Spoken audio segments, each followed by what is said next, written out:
Cameron Steele, who knows a little bit about batting in the top order and a bit about leg spin as well. Good to have him with us here in the commentary box. So the teams are ready. A little earlier, at about the same time, I went out with Cameron. I met the captains for the toss. Beautiful conditions for the toss with our ICC match referee Michelle Pereira from Sri Lanka. Mili Kerr, captain of New Zealand. With the coin, captain of South Africa is Laura Wolfhard. Give it a good flick there, Laura. Tails is the call. I just heard you saying you're going to have a bowl first with a smile. Yes. What's the reason? The reason is I just asked Laura what she wanted to do and she said she would have bowled, so I thought we'll bowl. Just for the spite? Yeah, exactly. That's the main reason. Oh, all right. Look, this is the last outing. This is the last warm-up. How much do you experiment on a day like today before the main tournament, really?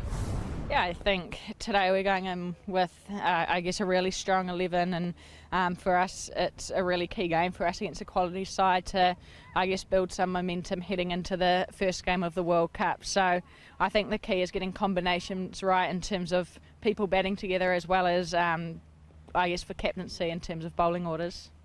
So you've got West Indies in Southampton, fair way from here. So today, do you try and put into practice, into format, what you're going to do in that first game? I think, yeah, a little bit of that, but also we're playing South Africa, who are a complete different opposition, and I guess plans against South Africa are going to be different to plans against the West Indies. So for us it's actually about probably more competing in what's in front of us against this side, and also I guess the conditions around us. All right, I'm not going to ask you about your side because we know a lot about them, but good luck. Cheers, thank you. All right, Mili, thanks very much indeed. So Laura, yeah, going to have a bat first in the sunshine. You okay with that? Yeah, okay with that. I was thinking to maybe have a bowl just because we batted first the last warm-up game. Just wanted to do a bit of both, but yeah, we're fine with having a bat first. So you had some time in the middle with your 65. Will you stick to sort of rigid batting plan, or will you give others a chance at the top of the order? No, pretty much the same. I think we just got one or two changes in the lineup, but I'll still be up top with Sine. You start the World Cup with a tough one. You've got Australia at Old Trafford, Manchester on Saturday. So how much are you thinking about that match here today? Yeah, I think we've been thinking about it for a while. Obviously played a couple of warm-up games against them before coming here as well. But today we'll focus on this, and then tomorrow we'll get into planning for that game. Yeah. All keyed up. Is there butterflies now for the tournament, Laura? Yeah, definitely. I think once these official warm-up games started and had the captain's media day and everything, it started to feel a bit more real. I'm sure the nerves will get worse over the next few days, but hopefully we're able to be nice and calm on that opening day. I'm sure it will be. Thanks, Laura. Thanks very much indeed. Okay, thank you. So Laura Wolfhard, captain of the South Africans, they'll be batting first because Mili Kerr of New Zealand said they're going to have a bowl because they won the toss. Right, this is the South African side. Ben Jones alongside. It's a strong team, Ben. They tick a lot of boxes, don't they? Absolutely, Alan Wilkins. There's strength across the board in this South African squad.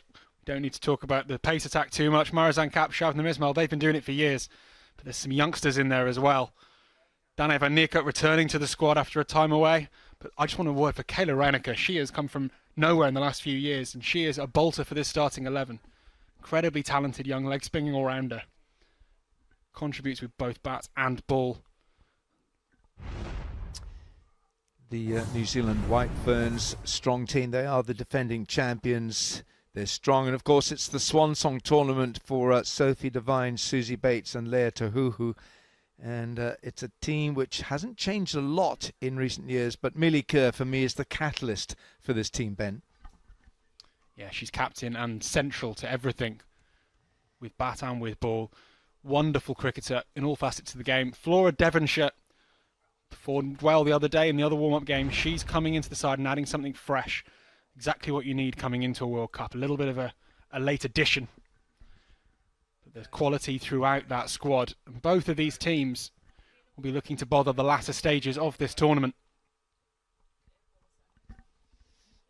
Gayatri Venugopal from India and Claire Polisak from Australia, our umpires.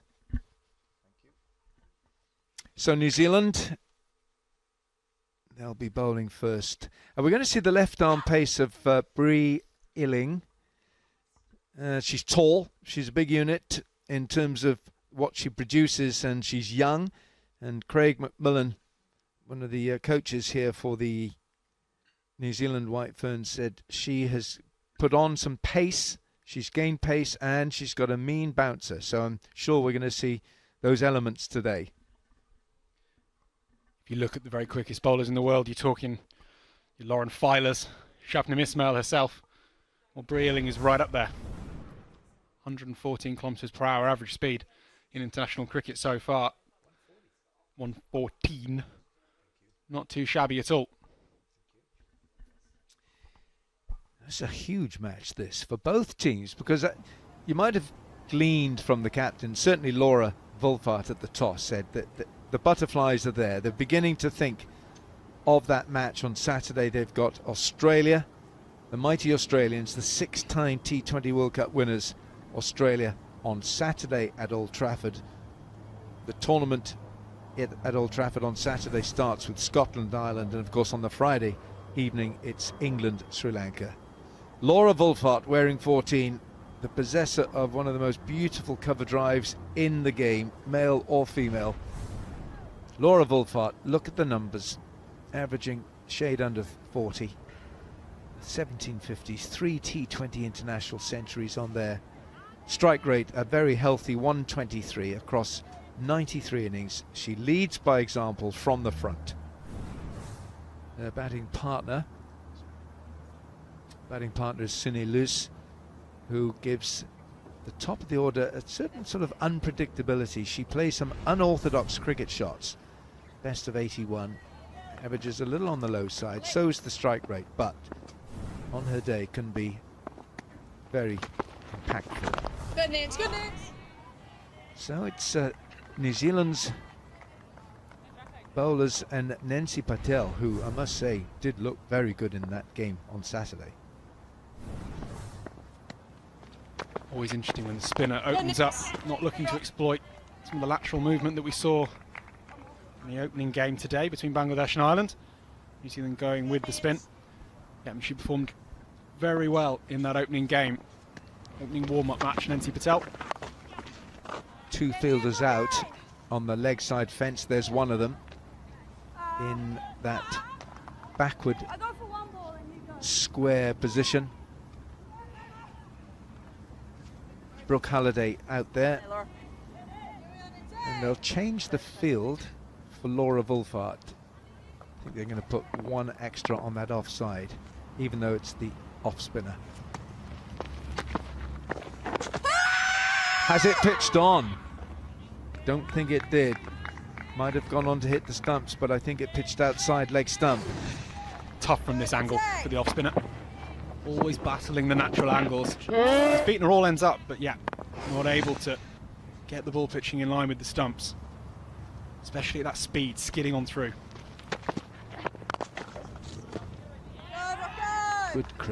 Good cricket on both sides. Tight bowling, and you can see Laura Wolfart trying to assert her ascendancy on the bowling straight away.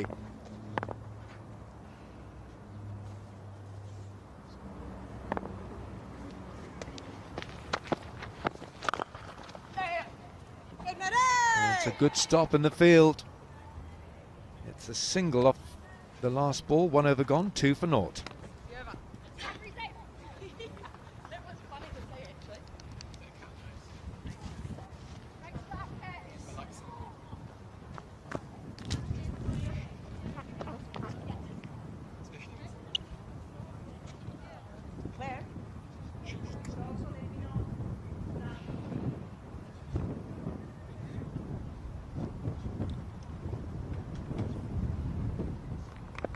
Coming left arm over to you. Thanks. Can I get middle? That center, yeah. Thank you. Brie Illing, just 11 matches, economy is below 6, that's healthy. Left arm pace, will she swing it today? Not on that occasion, but didn't need to. She moves it both ways. Yeah. Brie Illing. Let's take it away from the right-hander and bring it back in. Just such a weapon, especially at the speed that she's able to deliver the ball at. Those mid-110 regions, which the very best in the world are able to trouble. 22 years old, the young left armour. She's straight into her work here. Oh, it's a good stop. My word, that's the skipper. Mealy Kerr, gun fielder, great cricketer, catalyst for so many things that goes right in this New Zealand side. Yeah, it's been a really tidy start from New Zealand. Mealy Kerr setting the tempo in the field. Good dive to her right. Keep the pressure on. Subdued start from South Africa so far. Bit of width. Width on offer, and it will be punished for 4. Just erred off that ideal line there, Illing. And if you're going to bowl wide to anyone in the world, Laura Wolfart might be bottom of the list. She's superb through that offside. You could pack it with 10 fielders and she'd find a gap, as she does on that occasion for 4. Just needs to get back on that 4th stump, tighter line. The Kiwi left armour.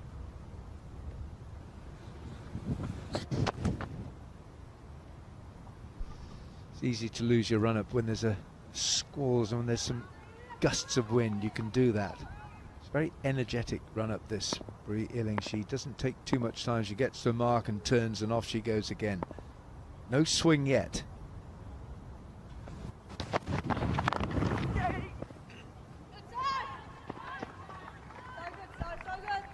It's interesting, this is a good challenge for the Kiwi bowlers. South Africa more than anyone in the world in the last few years. Scored a bulk of their runs at the top of the innings with this opening partnership. Laura Wolfart central to that variety of partners. New Zealand so far have looked to be more defensive. They've packed the offside field to Wolfart, now to Lewis.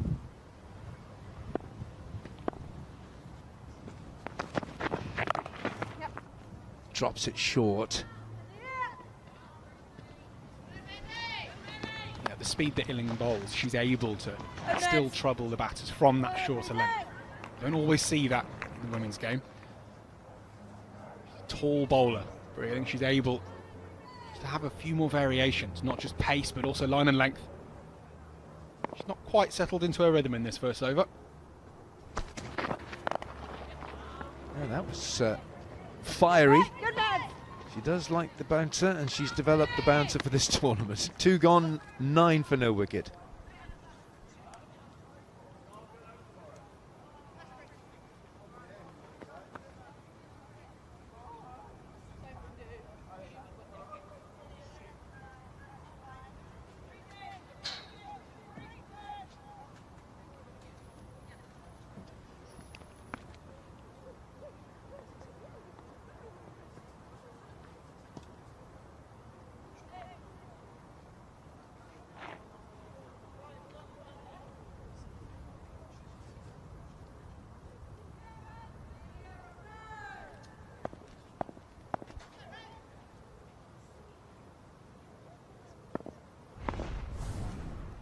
Right, Rosemary Mayer, right arm, fast medium.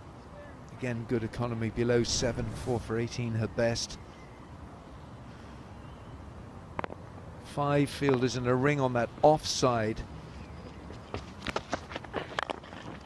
And Laura Wolfart goes after a leg side, works it to that deep mid-wicket. It's a good call by Sune Lewis to go back for the second. It's good cricket this all round. Well struck into the deep. Brooke Halliday got around nicely. A good accurate throw, good running. Well done all involved. Slightly surprised to not see Nancy Patel returning for a second over here.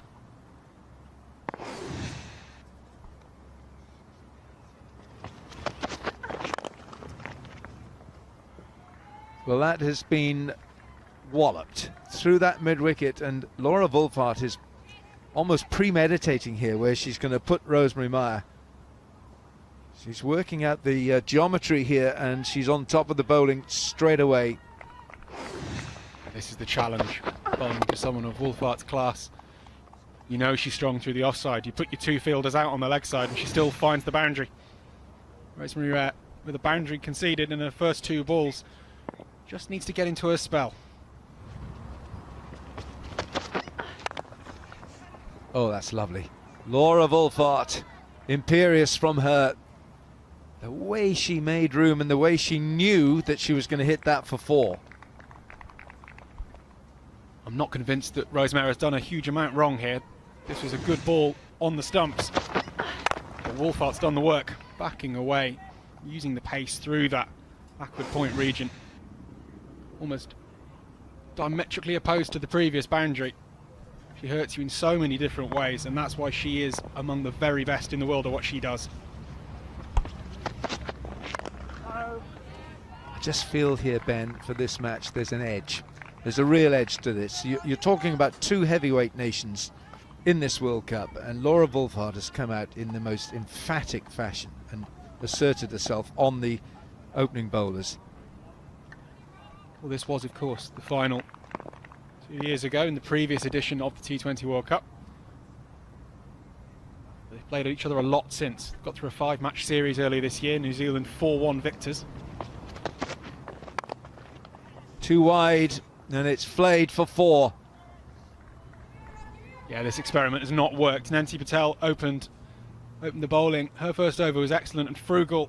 Rose Mayer replacing her has not been able to back up her teammates' good work. This is a wide delivery, and it's frankly given what it deserves. Laura Wolfart is well into her work now. She moves on to 21. The margin for error against the best players is so small. Rosemary Mayer is finding that. She's gone after it. Goodness me, she's really is clobbering the bowling. 3 gone, South Africa 24 for no wicket.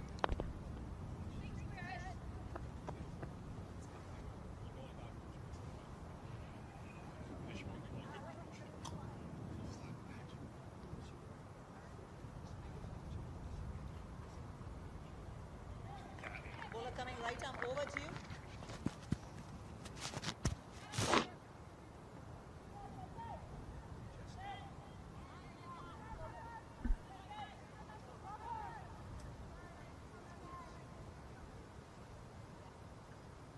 Bree Ealing makes way for the right arm in swing of Jess Kerr.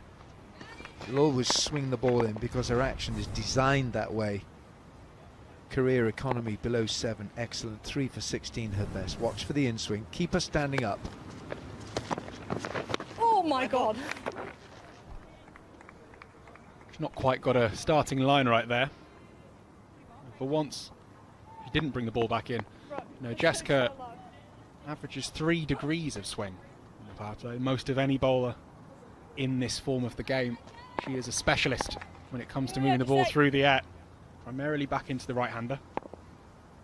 But so far, other bowlers included, we haven't seen the ball moving. It's wide again, isn't it? Could almost leave that. Laura Wolfart could almost leave that and she get the wide. Yeah, that was wider and less swing than the previous delivery, which is not what Jess Kerr would like to have seen. She needs to get her line right because there's a big gap on that offside for Laura Wolfart to exploit. Over the top this time. It'll be 1 bounce 4. The South African captain is in great form here.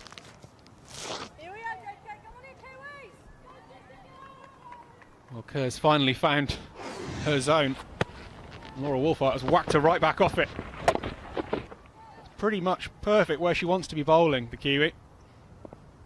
Wolfart has used all that timing and power to hit her back over her head for 4. She's on the charge here, midway through the power play. She's thrashing everything here. The keeper, Izzy Gaze, is standing up because she knows that Laura Wolfart will step out, and she is doing that with a long stride. And she's keeping Laura Wolfart honest. If she was standing back, I think Wolfart would be coming down the pitch to her. Yeah, she's more than happy to use her feet. More than happy to try and engineer that option. It's intelligent from New Zealand to counter that option. Give her something else to think about. Good, Jess, good, Jess. well, this is a privilege to sit here and watch this. Cameron Steele's alongside. He says she reminds me of Aidan Markram. Reminds me of Cameron Steele.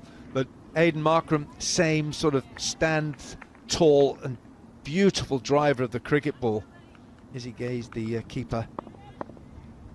Meanwhile, Suni Luce has had 4 deliveries. Laura Wolfhard has had 18.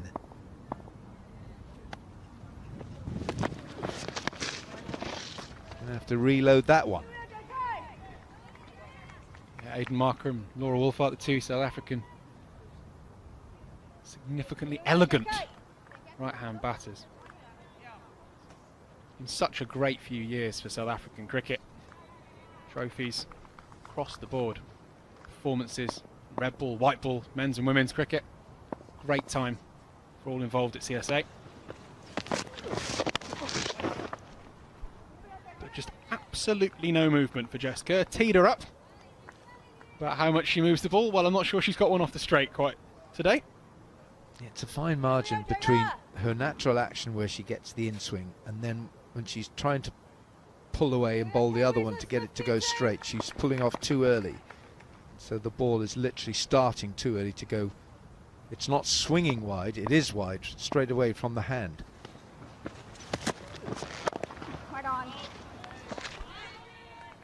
It's a curious game, isn't it, cricket? Saw the ball hooping around earlier on this ground, on this pitch.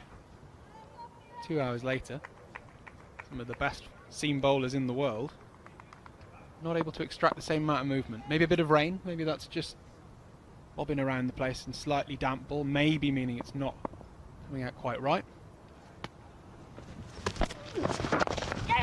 A single off the last ball of the 4th, South Africa 33 without loss.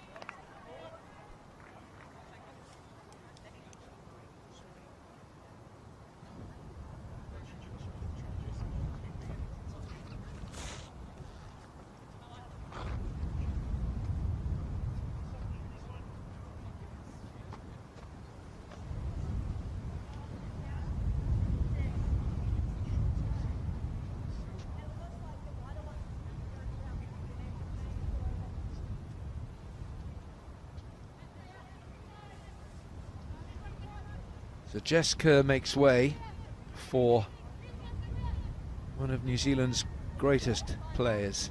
Suni Luce is on strike. South Africa have made a roaring start. 33 on the board from 4. Sophie Devine picked up 128 wickets in 155 matches. She began life as a fast bowler who batted 11.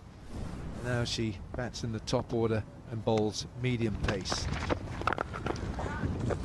I just have a feeling that New Zealand needs some stability to come from Sophie Devine with this spell, with this over. Yeah, we talk about the lack of swing for Jess Kerr at one end. Well, Devine stopped moving the ball quite so much recently, but she's replaced it with incredible accuracy.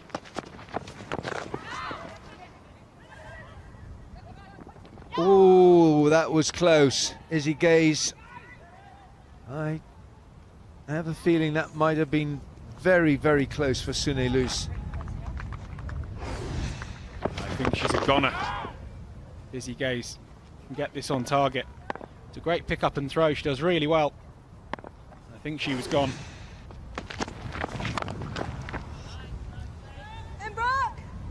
This is very special. We're seeing something special here from Laura Wolfhard. Just the one run, but do you get some for artistic impression? Beautifully struck, as it rarely isn't. Laura Wolfhard. Elegance and power all around the ground. This time gone, straight to backward point. And Sophie Devine takes the wicket, and New Zealand desperately needed it. Nancy Patel with the catch. Amelia Kerr seeing the tide turn against her side, turns to her star, veteran all-rounder, gets some control. Well, she's done better than that. She's got a wicket. Suni Luce never really got going today. She's thrown her hands at that to try and take it through backward point, but straight to the fielder. She departs for 4 off 9. South Africa 35 for 1.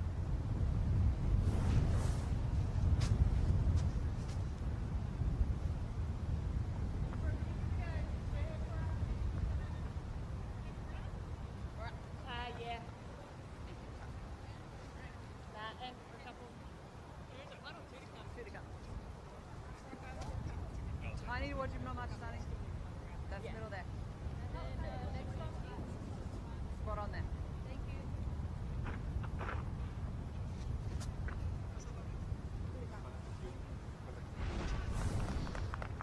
So it was wonderful to see Dani van Niekerk, the former captain of her side, of her country, back in the colours. Sophie Devine, you've got 2 household names of women's cricket right here. Well, 3. Laura Wolvaardt, Dani van Niekerk, Sophie Devine. How often have we seen these two up against each other in international cricket? A treat to see it today. Oh, Sophie Devine. Oh, that'll test the hamstrings. 5 gone, 36 for 1. Thank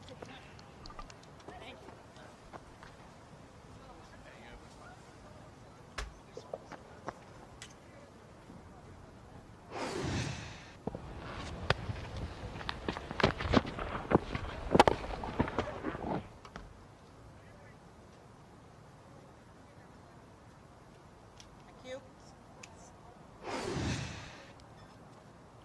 Oh, okay. Coming left arm over. Center. That's left. Thank you. Former captain Dani van Niekerk on strike now. Bit of a waft, well outside the off stump, and a miss. Joining me alongside in the comm box is Cameron Steele. Slightly over. Yeah. Wicket at the perfect time for New Zealand. Always be dangerous. The final over of the power play. Just taking the wind slightly out the South Africa sails. Soon Elise followed by Van Niekerk and Laura Wolvaardt. That's the whole gallery of South African women's team captains. All of them iconic. So much resting on Wolvaart's young shoulders. Oh, tried guiding this towards the third region. There is a short third fielder though. Van Niekerk needs to be mindful of that positioning.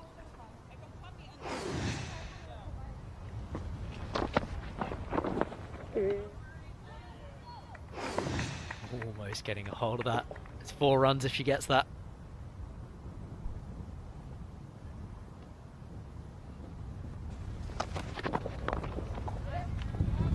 Played it into the leg side towards fine leg.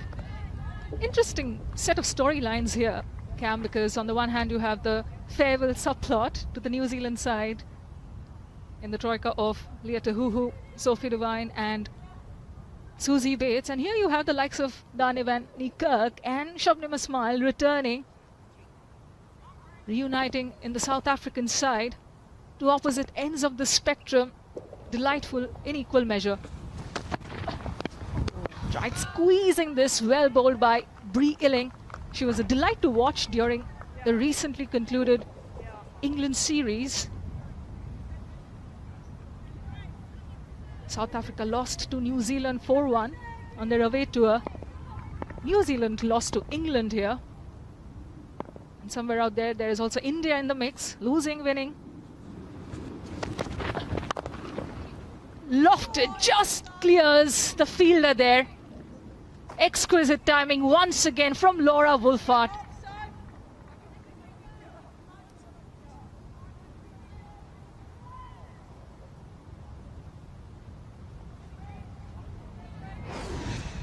Just out of the grasp of a leaping Sophie Devine. Credit to Laura Wolvaardt, who's playing some knock here. Commanding knock.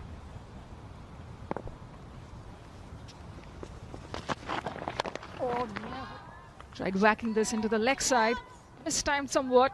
Gets a single to close out the power play. South Africa 42 for 1 after the end of the 6th over. Drinks have been called by Gayatri Venugopalan.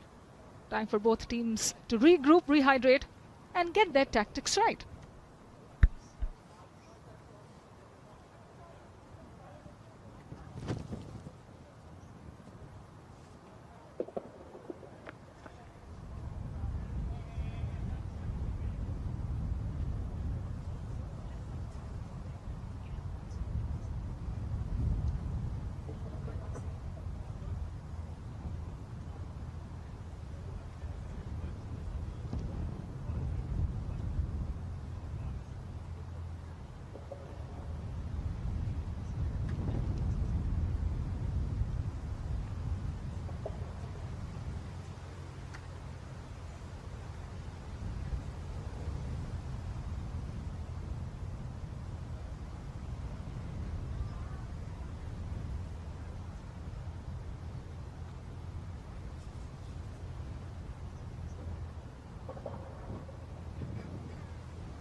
The 10th edition of the ICC Women's T20 World Cup 2026 is a truly global broadcast event, and the women's game will be reaching live into the homes of most continents.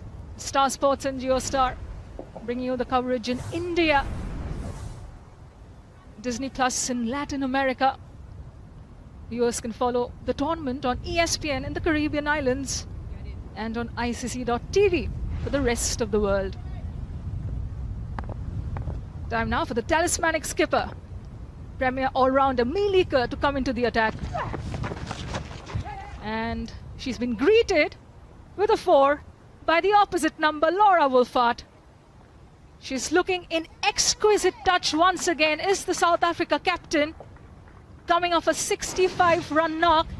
And here, beginning the proceedings against Kerr with a 4.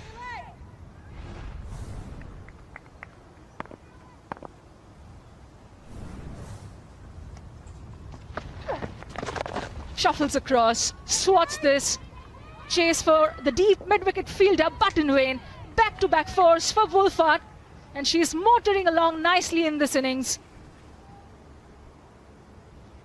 Authoritative from Wolfart. Tough start for Mealy Kerr. Tricky conditions for any leg spinner. It's cold out there, blustery. She just missed a couple of times. Drags through mid-wicket once again. It was a good dive from Georgia Plimmer, but such was the brute force in that short arm full from Wolfart. There was a degree of futility around that effort from Plimmer in the deep. 9 runs conceded by Kerr of her very first 3 deliveries in this spell. Cheeky from Van Niekerk, but straight to Nancy Patel.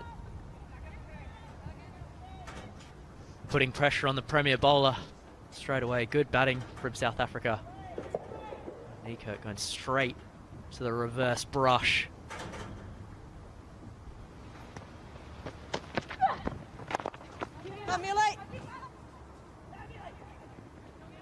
Pushing for the second. Did consider it initially, but decides against it. 10 runs coming off Meeliker's first 5 deliveries. How is the pendulum going to swing in the last ball? Wolfart on strike. Captain to captain. Played, driven powerfully, straight to long off. Maddie Green cuts it off, keeps it to just a single run. 11 of Meeliker's first. South Africa 53 for 1 after 7.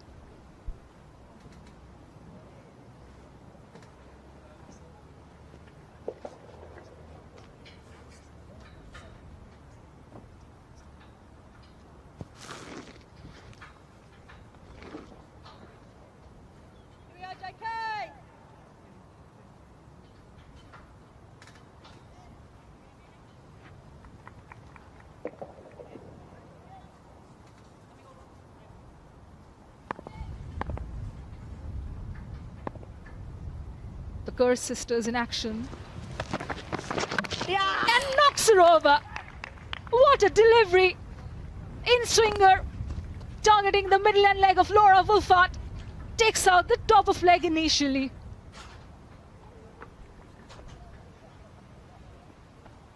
Monumental wicket. It's going to take a lot to dislodge Laura Wolfart. And Jess Kerr, this time swinging it lavishly, but still passing the outside edge. Laura Wolfart. An imperious 43 from 27 from her. New Zealand in the game now. South Africa 53 for 2.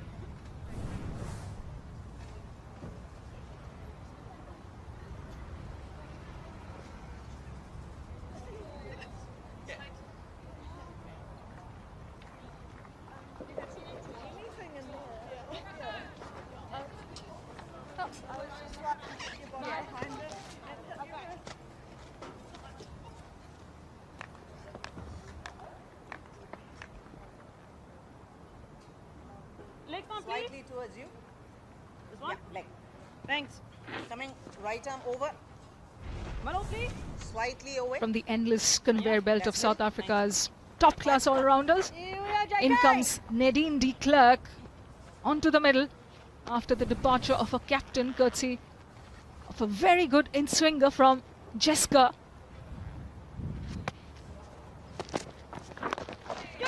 Once again, hooping it into the right-hander.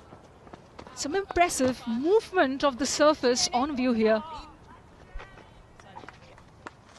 Good stuff from Jess Kerr. Getting herself back into the attack. This was a big moment. Wolfart couldn't believe it. Right, smacking the leather of that one. Van Niekerk off to a steady start. Has only managed to eke out 3 runs of her 8-ball stay so far.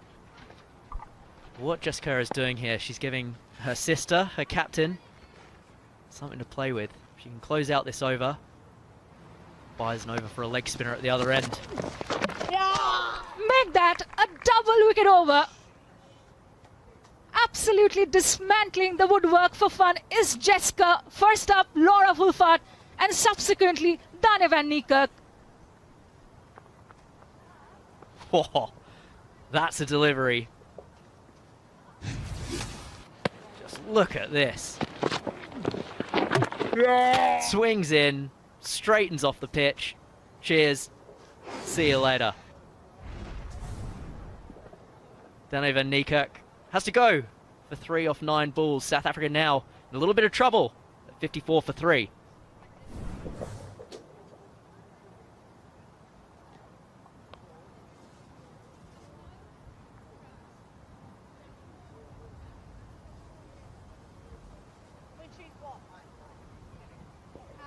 Probably, yeah. But like not aggressively. Yeah.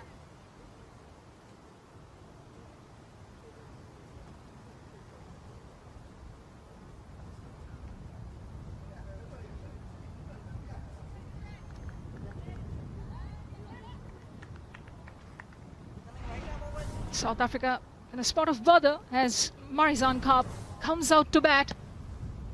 Facing up to Jessica. Oh, do you say? Hurries her onto the back foot. What an over this has been from the senior Kerr. A terrific in-swinging delivery to Laura Wolfart to kickstart the over, and then foxing Dane van Niekerk, taking the top off in the middle.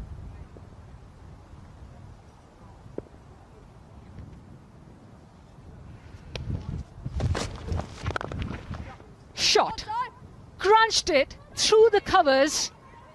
A picture perfect cover drive almost, as Cap gets off mark and off strike with 2 runs. End of the 8th over, South Africa 56 for 3.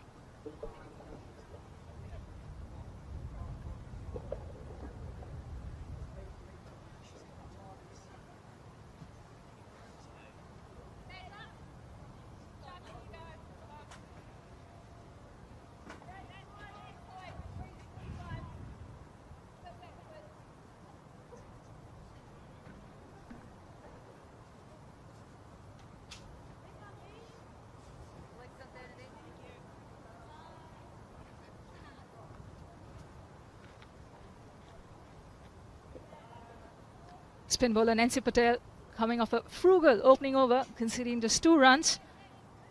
24 years old, first Indian-born cricketer to represent the White Ferns. Good, Nance. Starts off really well. Good from Captain Mealy Kerr here, getting a young bowler in. And they've just taken a couple of wickets. Give her the chance to turn the screw for her team.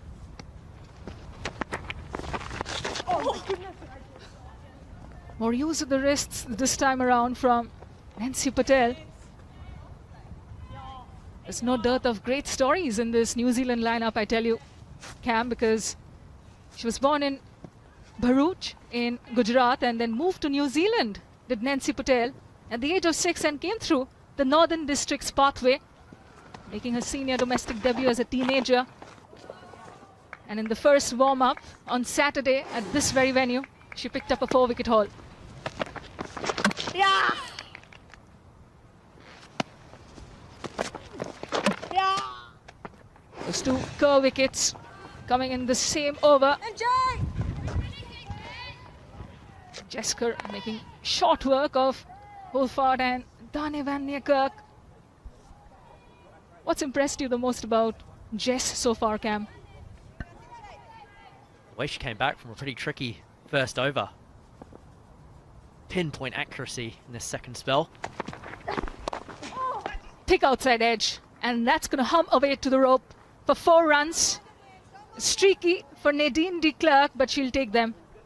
A little bit quicker this time from Nancy Patel. And just off target by a few inches. And any width, anything on it, and it'll run away this rapid outfield for 4 runs.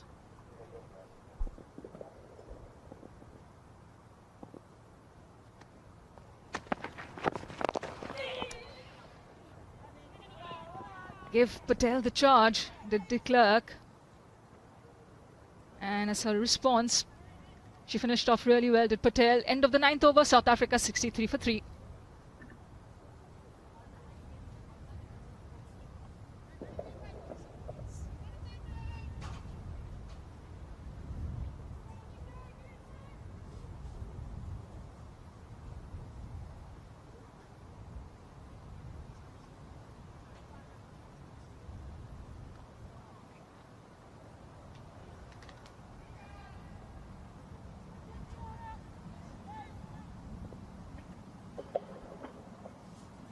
Jesker in the middle of a sizzling spell here.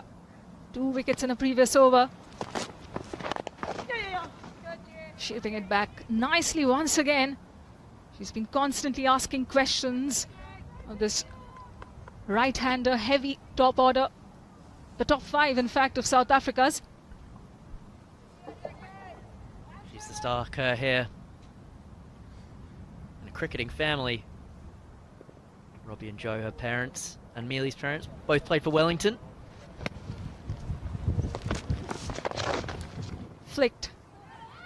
Enough contact to challenge the deep fine leg fielder there. 2 runs taken, good running between the wickets between Cap and de Klerk.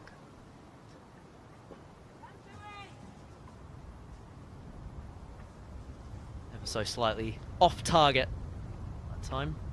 Rarely off target from Jess Kirk. Still swinging with that big breeze across the ground. Driven firmly on the onside. Both these Kerr sisters have done their family so proud, overcoming so many personal struggles. Jess has had to battle through a lot of physical trials and tribulations, merely on the mental side of things.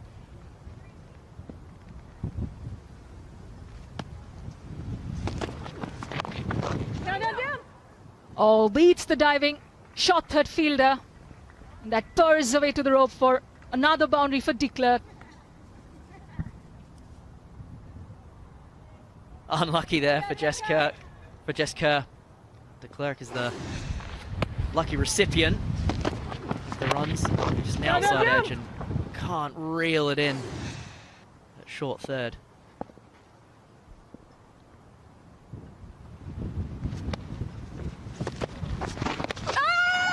They're appealing for it.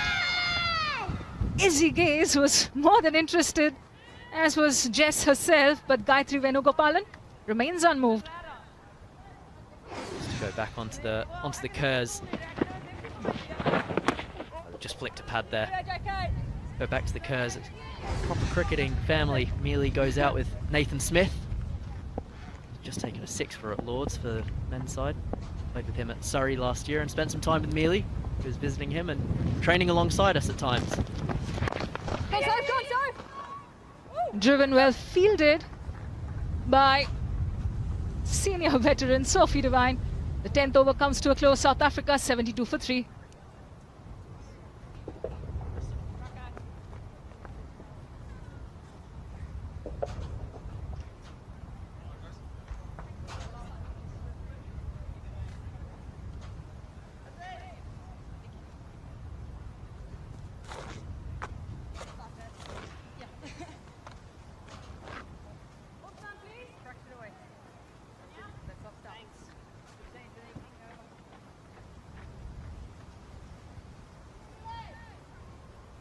Ten overs gone, and Millie Kerr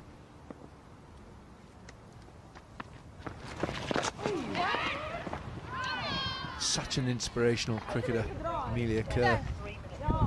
She drops the A. It's Mealy. Given the fielding, I think it's pretty much the only thing she's ever dropped. Quite excellent cricketer in all facets of the game. The New Zealand captain.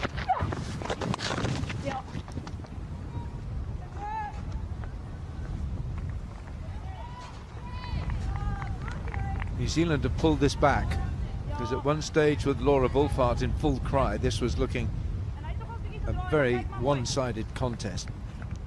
But again, it's still blustery conditions, there's squalls of gusts of wind, making it difficult for bowlers. Oh, is that worth a shout? Was there a bat on it? Keep an eye on the umpire. Was there a bat on that? There was, you know.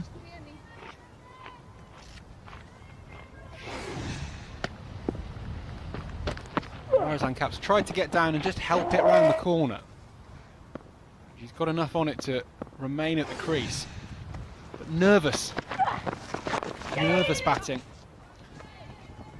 Just feel like New Zealand have managed to drag some control into their performance here. As you say, Alan Wilkins, Laura Wolfart looking quite sublime, as she so often does. The last 30 balls, South Africa are going at just above a run a ball, lost 2 wickets. And just a little bit stuck.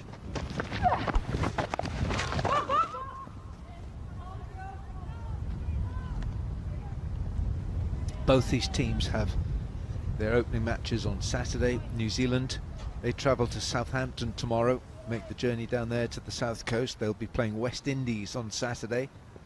Australia await South Africa in Manchester at Old Trafford on Saturday afternoon. that is after Scotland play Ireland in the Celtic Challenge. Morning start, Old Trafford. 11 gone here, 76 for 3.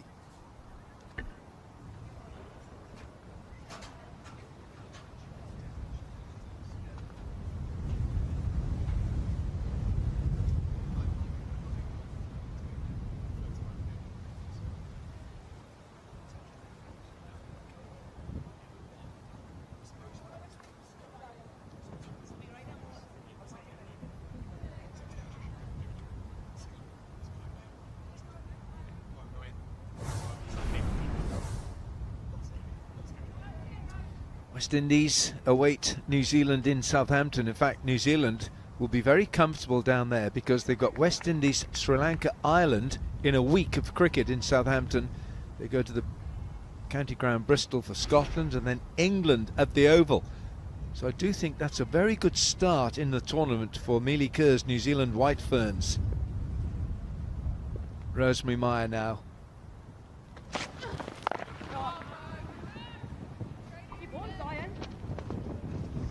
It's always interesting when you see that clump of important games in one venue, very close together in the schedule. Because it could be 6-7 days in. You could be in a mess where you could have one foot in the semi-final. Yeah, Manchester, Old Trafford, Australia, South Africa, Pakistan in Birmingham, India in Manchester for South Africa, the Netherlands in Bristol, and then Bangladesh at Lords.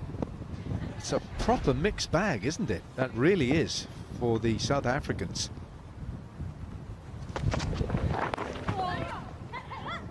The opportunity to start your campaign against Australia, a very heavily fancied side, as are South Africa for this title. The opportunity to start the biggest challenge, or one of the biggest challenges, or right into the tournament straight away. You're not easing into it. There's advantages to all different kinds of schedules, but in terms of getting the nerves and shaking yourself loose in a big game, very easy to get yourself up for. Good shot. Good shot for one run. Marizanne Kapp is such a well-organised player. Great technique when she bowls, and such a sound technique when she bats. Yeah, her batting returns have fallen off a little bit, but she's still immensely capable of making differences in big games such as this. And you could say that about this young lady as well, Nadine de Klerk. Down the leg side, that's a wide. It's part of the reason that South Africa are such a strong unit, is this clump of all-rounders. Klerk and Kapp among them, just bring such balance to the side.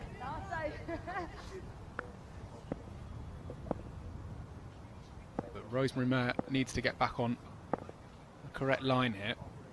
Going well, New Zealand last few overs. Don't give up the good work.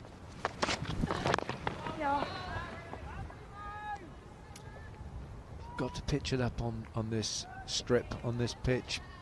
Bowl short here. I think there's not enough pace in it to bowl short. Still windy. It's still one of those days where the wind is swirling around. It's difficult for bowlers.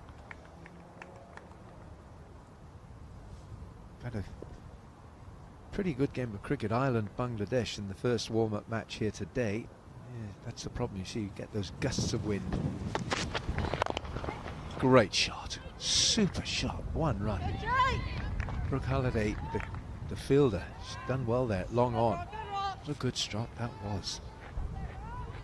Good stop, good field setting as well. Marizanne Kapp very strong down the ground, making sure that the bowler has protection in that zone. And that speaks to exactly what we were just discussing. She may not be putting up the scores that she once was, Marizanne Kapp, but she is so skillful with the bat, so powerful. And she's timed that one. It's gone like the clappers to long on, only for one. Did you say gone like the Cappers? Thought you did. I will next time. 12 gone. South Africa 82 for 3.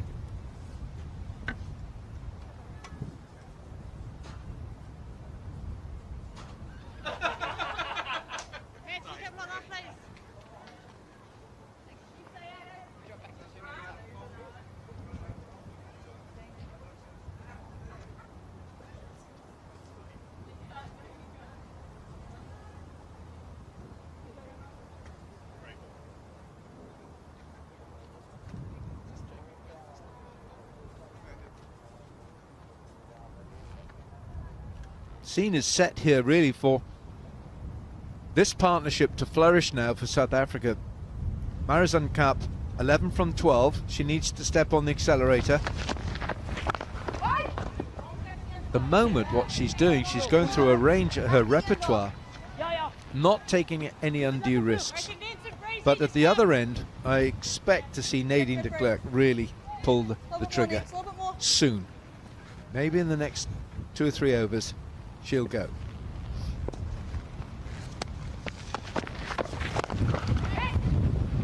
Stroked straight to long on, and that is the end of Marizanne Kapp.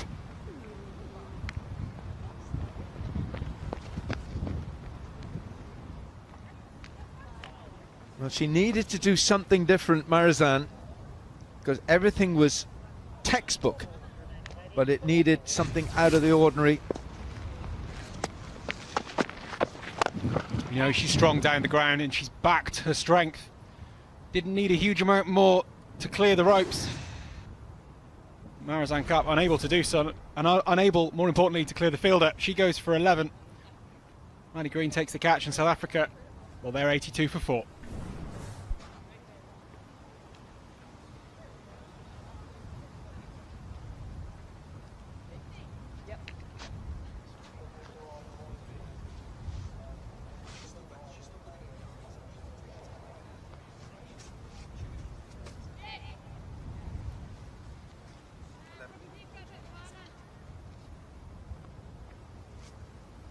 Let's build that, Chloe.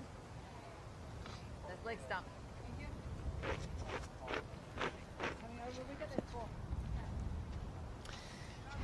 So the big hitters for the South African side includes Chloe Tryon.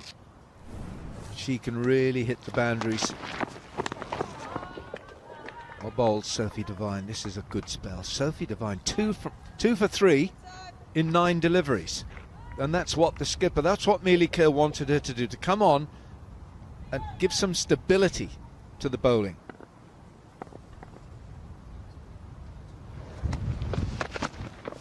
Oh, Sophie! She's been doing this for so many years, Sophie Devine. On the money, constantly. The best part of 2 decades with the ball. And every time that Mealy Kerr asks her to make an intervention, she does just that. Here's the wicket of Marizanne Kapp. Shimmy down the wicket. Try to strike out. There's a good take from Maddie Green. There is a wind. There is a strong crosswind here in Loughborough. Could have dragged it away from her eye line, but she stood strong. South Africa just in a bit of trouble now. Chloe Tryon can hit a long ball. She does take a few balls to get set, like many of them. Bowled. Really well bowled. No, I think that's a tough call, that is.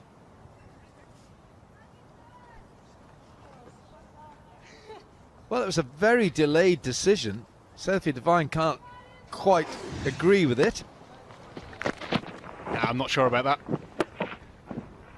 She has got well under it, Chloe Tryon. But I think that's a key part of her fast bowling armoury. She executed it very nicely there, Sophie Devine. She's a tad unlucky. South Africa have got away with one. They end the 13th over, 84 for 4.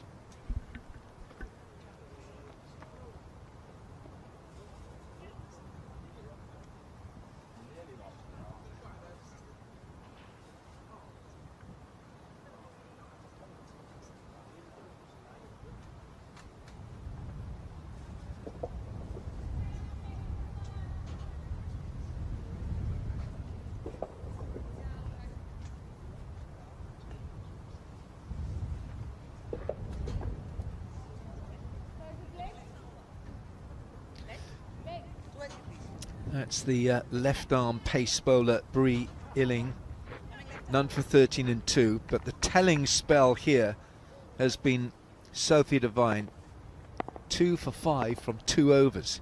Here's Bree Illing. Oh, just for a moment Nadine de Klerk had sprinted out of the blocks from the non-striker's end. Just a little bit frazzled out there in the middle. South Africa Just need to introduce a few calm heads. Long way to go in this innings. Still 7 overs to get themselves to a winning total. It's been timed so sweetly. Nothing from Bree Ealing has made its way back into the pads of the right-hander. You expect to see a left arm over the wicket bowler to drift the ball back into the pads. We haven't seen it today, and that even with this strong wind bowling left to right, she should be able to do something like that. I was going to say exactly that. That breeze should be helping her. Currently it's been going across the right-hander, just like that. And it's skewed away from de Klerk for 4 runs. No protection there on the boundary. And that is what that angle can bring for Ealing, going across the right-hander. He's in a different form of dismissal. No luck on this occasion. There's no real control from de Klerk. She's played for that region, but not really for that stroke, I'd say. And what I think Bree Ealing's got to do here is come round the wicket. That's what she should be, because she's not getting any... She's not getting the right angles. I think she is doing it. There you go. Well, she had to do it, because with the lack of swing, you change the geometry of the delivery.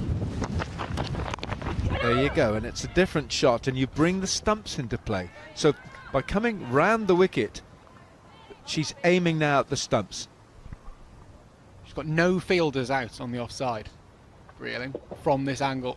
And I think it makes a lot more sense. If you're going to go for that approach, trying to tuck up the right-hander, come round, give yourself that angle, bring the ball back in, if not with shape, but with direction. That change of angle coming from wide of the crease. The left-armer's natural angle. She already looks much more at home.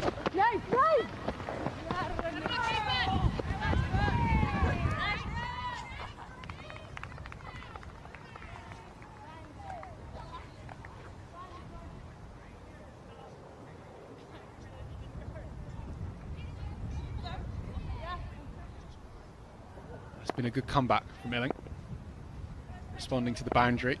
The change of approach has just brought a fair amount more control.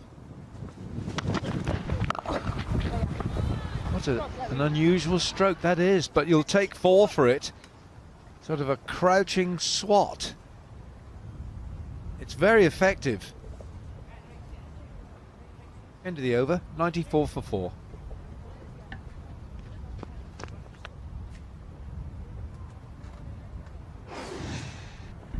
And So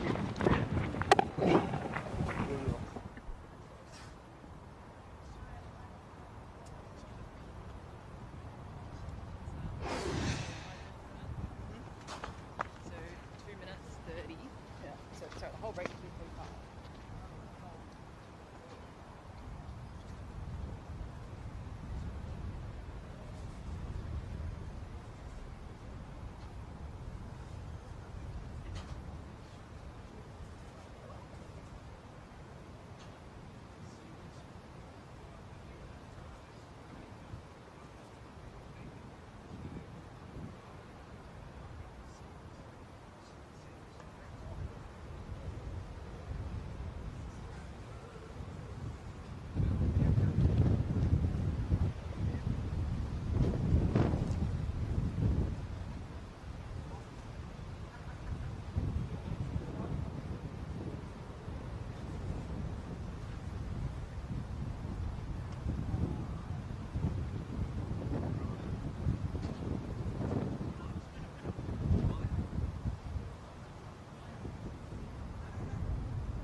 right, we're going all over the world. The biggest World Cup for the women in T20 and also in ODI. It's a huge tournament with 12 teams. We're going to India, Australia, Pakistan, the Middle East, North America, New Zealand, Bangladesh. Nowhere in the world is missing this. Sri Lanka, Singapore, Malaysia, Hong Kong, Pacific Islands, Netherlands, Caribbean, Latin America, and all over the rest of the world with ICC TV. Just keep an eye on your local listings. You'd be hard pressed to miss this one. Right, 15th over. It's Mealy Kerr, 2 overs for 15 from her. Got away with a loose ball, but I like the way that New Zealand have got themselves back into this contest. The start, it was like a runaway train with Laura Wolfart. Well, it's gone from a runaway train to about a runner ball. They've got them under control. New Zealand, they're happy with where South Africa are at. There's still plenty of time left for that to change. Oh, I think Mealy Kerr thought there might have been a glove on this, but there wasn't, and so it's a wide. Wonder if that's one of those sneaky appeals to try and distract the umpire from the fact that you've just bowled a wide. The umpire falls for it not.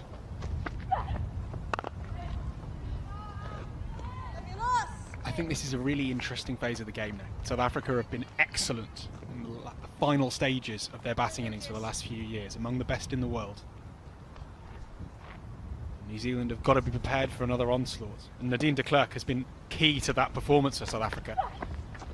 She's not exploded yet. She's just building a bit of momentum, bit of security at the crease. 20 balls to her innings now. Next few overs you expect to see her really trying to kick on and take South Africa up to what will be a strong score around 150 maybe, perhaps 160 if she gets going, as Ava Canning did in the previous game here today. Inside out from Chloe Tryon. She's a very dangerous cricketer. That's as good as we've seen today. And especially against the leg spin, the ball that's turning away from the outside edge of the bat. Not just any leg spinner, it's Mealy Kerr. Yeah, pick the bones out of that. Hold the pose. Beautiful bit of ball striking from Chloe Tryon. Gets right to the pitch, pings it for 6. For 4 rather. Maybe deserved the 6. That's exactly what we're waiting for now from South Africa. They've got 2 very powerful ball strikers in the middle, who when they want to go, well, they can go.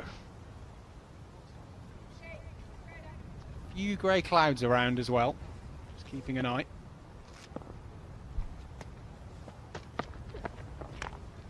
Ooh, lost control. 15 gone, 5 overs to go here at Loughborough University, South Africa, 105 for 4.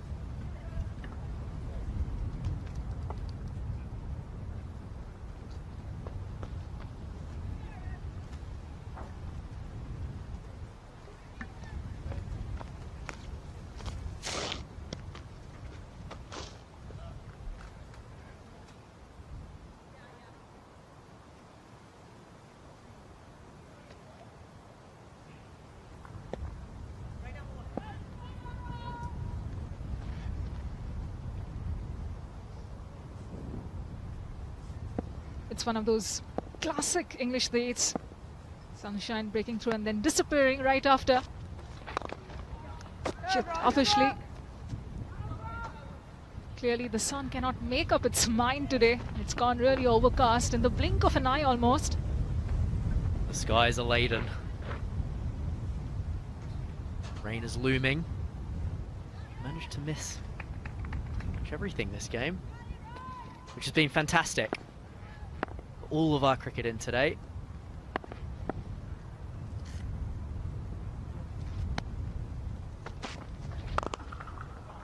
Bludgeoned all the way for a glorious 6. A shot of authority from Chloe Tryon. She'll be mighty impressed with the belligerence behind that stroke. Have that, Rosemary Mayer. That is an imperious shot. Disrespectful.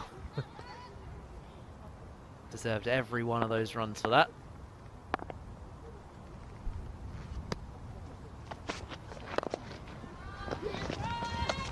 flicked off the pads.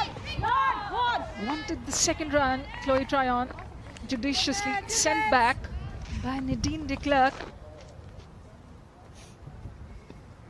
Well, you said rain is looming, but I'm going to add here, Rainica is looming as well. She is the one South Africa would need at this juncture. Sorry. That white? Yeah, it doesn't bother. Quick conversation between umpire Gayatri Venugopalan and Chloe Tryon Like full white. Sorry. regarding the security personnel by the side screen that has necessitated a bit of stoppage in play.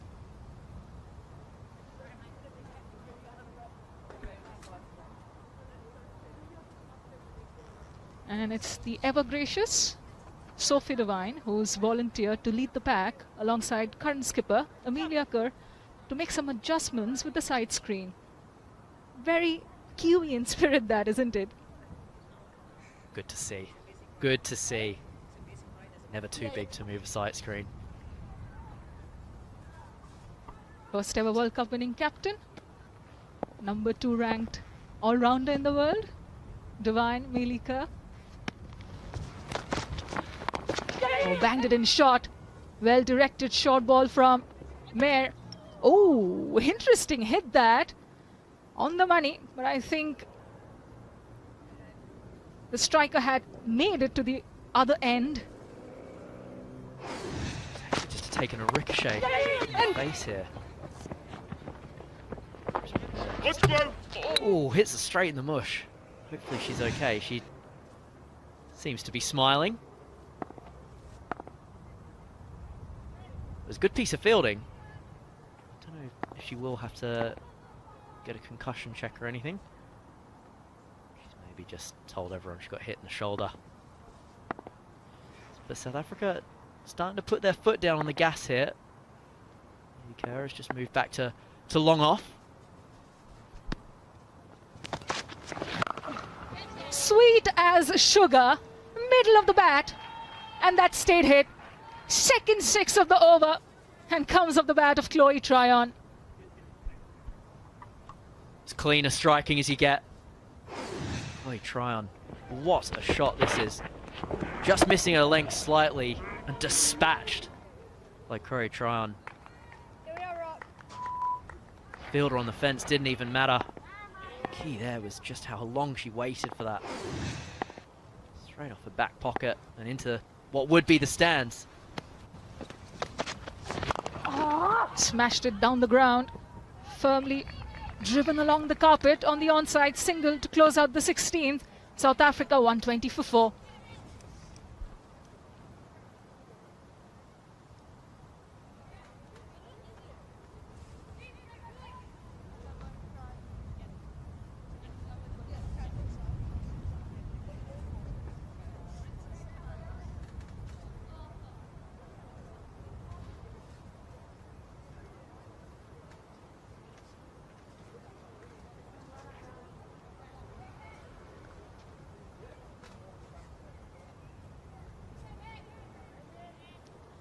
The partnership between Chloe Tryon and Nadine de Klerk now worth 38 of 24 deliveries. Tryon the aggressor. Nancy Patel back into the mix to deliver her third over. Starts off with a single. Intriguing to see how they target Nancy de Klerk here. They'll probably be aiming for around 160, 170 now. They try and target the straight boundary. The Sebco high cap end. Get funky.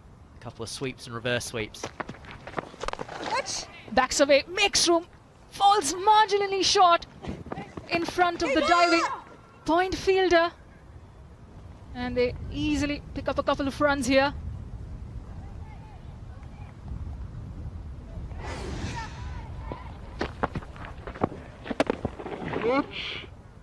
Just short. They're so hard coming forward. Rosemary Mayer.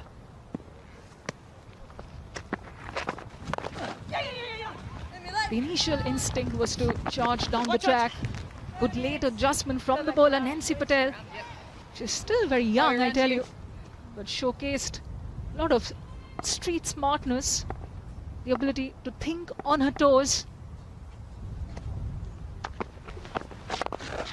Backs away, lofted drive, another boundary to the name of Chloe Tryon. One of those elegant strikes that goes all the way for a maximum. Oh wow, this is a shot from Chloe Tryon. Angle round the wicket and turning back in to hit that off the back foot over long off. That's about as good as it gets, and that's shot of the day. I mean, this takes strength, timing, precision. What a shot. Goes inside out once again. An absolute exhibition from Chloe Tryon. Artistic and belligerent in equal measure. Back-to-back sixes of Nancy Patel. Well, I've just said the previous one was shot of the day, and I think this beats it. It's a half volley she's hit off the back foot. Over cover, what a shot.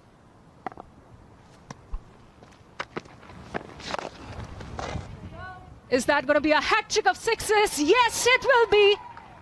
She's absolutely taunt Nancy Patel all around the park. An expensive over from Patel.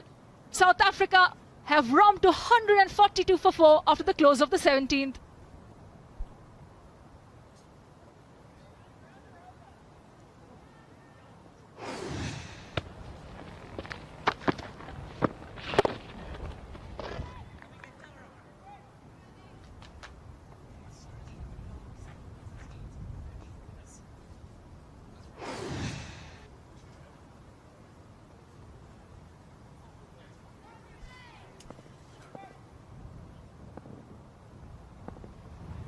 Bree Illing back for a fourth and final over.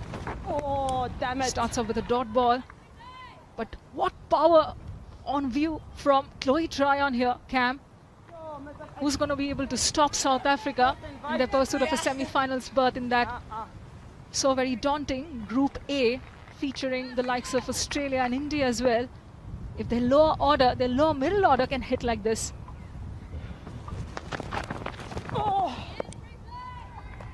They'll be watching on, and they'll have seen some of those strikes. Wowee. She's put her team in a position here where they could even push towards 70-180 if she can get enough of the strike. Tell you what, Australia are going to be absolutely glued to their screens right now. Wow. That's a wide. Look like it's going to be the third straight dot ball, but there was a bit of outswing on viewing here from Bree Illing. It's a good option.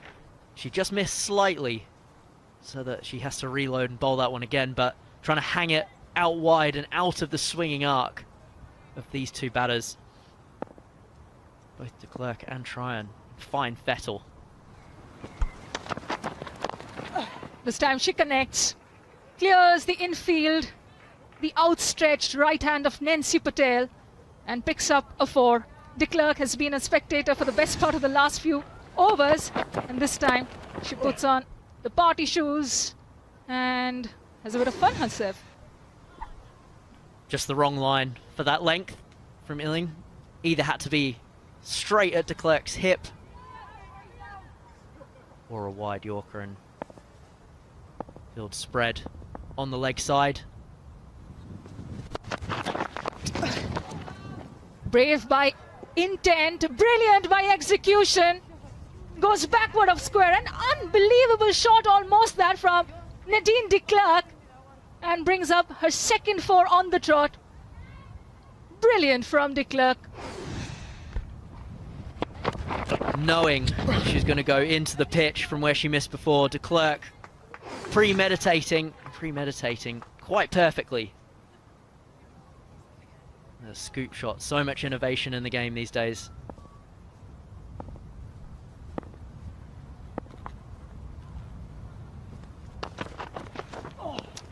Huge waft, misses it completely. Looks up to a certain Jacques Callis, does Nadine de Klerk. Has earned quite the reputation for herself as Nadine de Klerk, thanks to her exploits in the ODI World Cup last year. South Africa have really gotten to that third 50 in quick time. Nicely bowled, but an even better stroke. Bisects the field on the offside and picks up her third 4 of the over. End of the 18th, South Africa 155 for 4.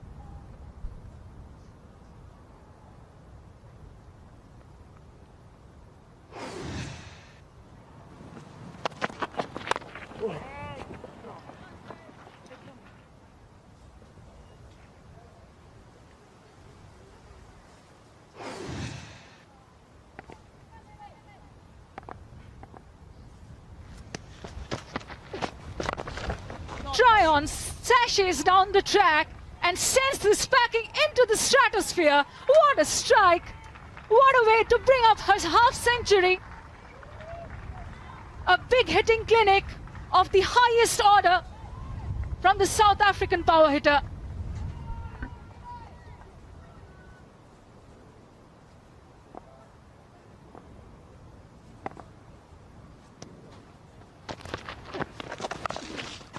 She's gone big into the leg side once again, making the New Zealand fielders chase ladder. Make that 10 runs of the first 2 deliveries of this Milika final over. And even the best wrist spinner in the world is struggling to get answers. So hard for Milika here. Miss only marginally full, then misses short. 6-4. Great batting, Chloe Tryon. Oh, misses out this time around. The intent was there, the execution not so much. Regardless, they push for the second run and completed with ease. And now some athleticism to go with it as well. Wonderful, wonderful batting. Marvellous player. 6 maximums to her name now.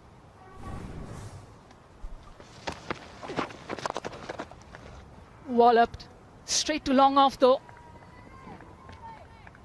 Both Australia and India will be watching this closely and trying to work out their options. What does it really take to stop a Chloe Tryon in such marauding mood?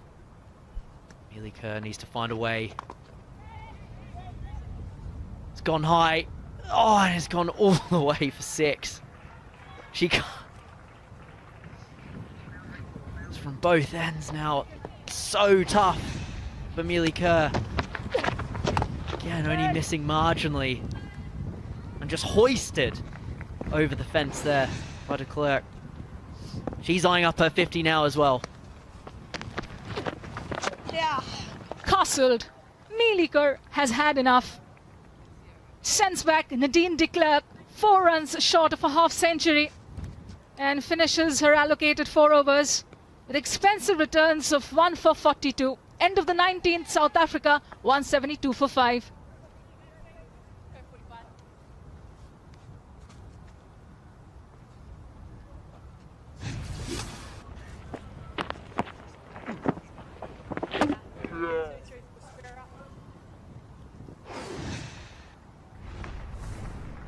Nadine de Klerk, 33 ball, 46 to her name.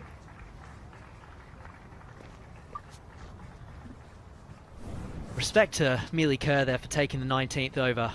Always so hard. Bowling at 2 girls who are absolutely whacking it. As Reineke walks to the crease. Dangerous player. That strike rate, 154.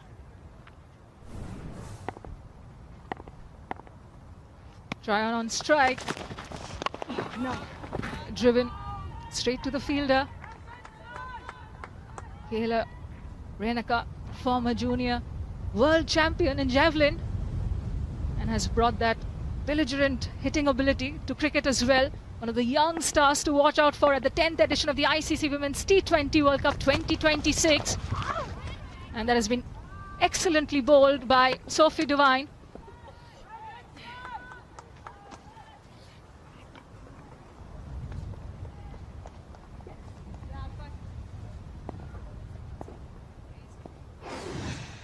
Well bowled here by Sophie Devine.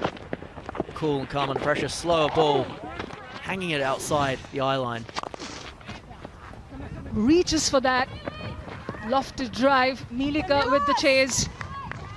2 runs taken, still no boundary in this Devine over. It speaks to the kind of experience the former World Cup winning captain of New Zealand brings to the table. Good batting from Chloe Tryon. Just checking her drive there. Square drive. Protection in the deep. Once again, the boundary not coming yet. And top execution from Sophie Devine. Getting it in the block hole. Only two for 8 from her 2.4 overs. What can she do to restrict South Africa in her final 2 deliveries?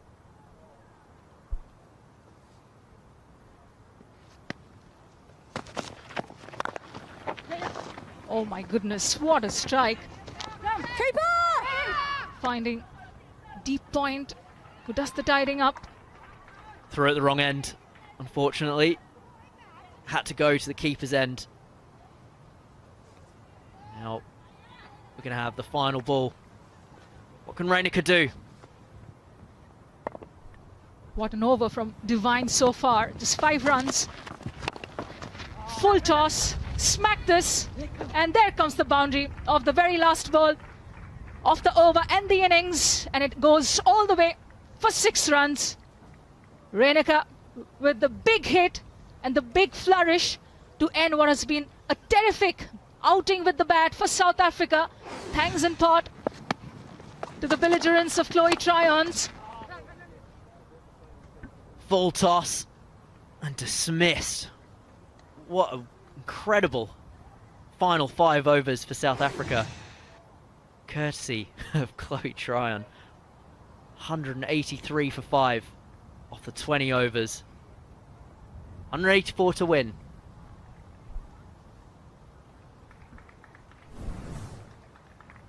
Breathless innings from Chloe Tryon. She walks back to an applause from senior pros and former captains Dane van Niekerk and Sunelise. A nice little cameo from Kayla Reinicke.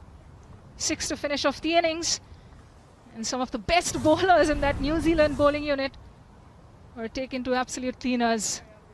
And here's how the South African batting unit fared today, led by initially Laura Wolfhard once again, who's been scoring runs for fun, been in pristine form over the last 11 innings or so. 43 to her name, followed by 46 in quick time from Nadine de Klerk.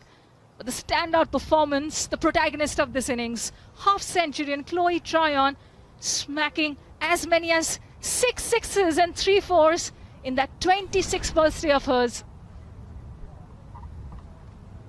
Sophie Devine, the pick of the bowlers for New Zealand. Only 5.3 and over her economy, picking up 2 wickets as well. But it was tough going for the rest. Jess Kerr, 2 for, but Mealy Kerr, expensive. 1 for 42 from her 4 overs. She bowled some tough overs, but let's see what New Zealand can do with the bat now.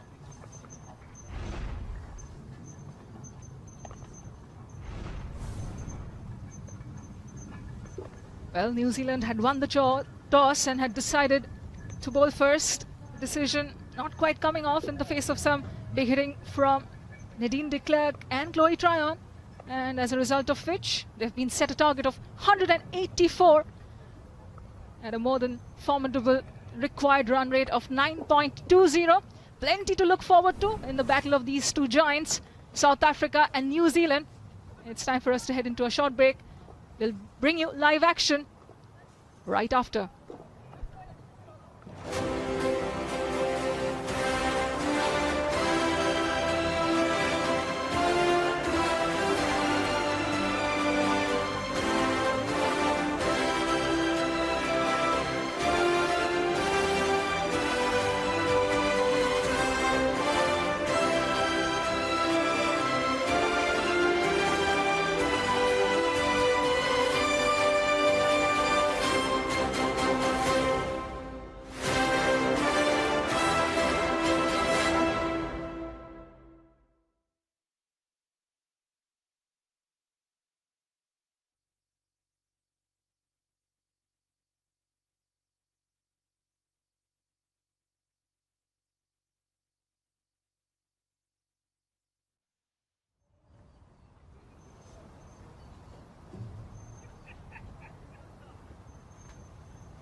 Welcome back to the live coverage of the second and final warm-up fixture here in Loughborough of the ICC Women's T20 World Cup 2026.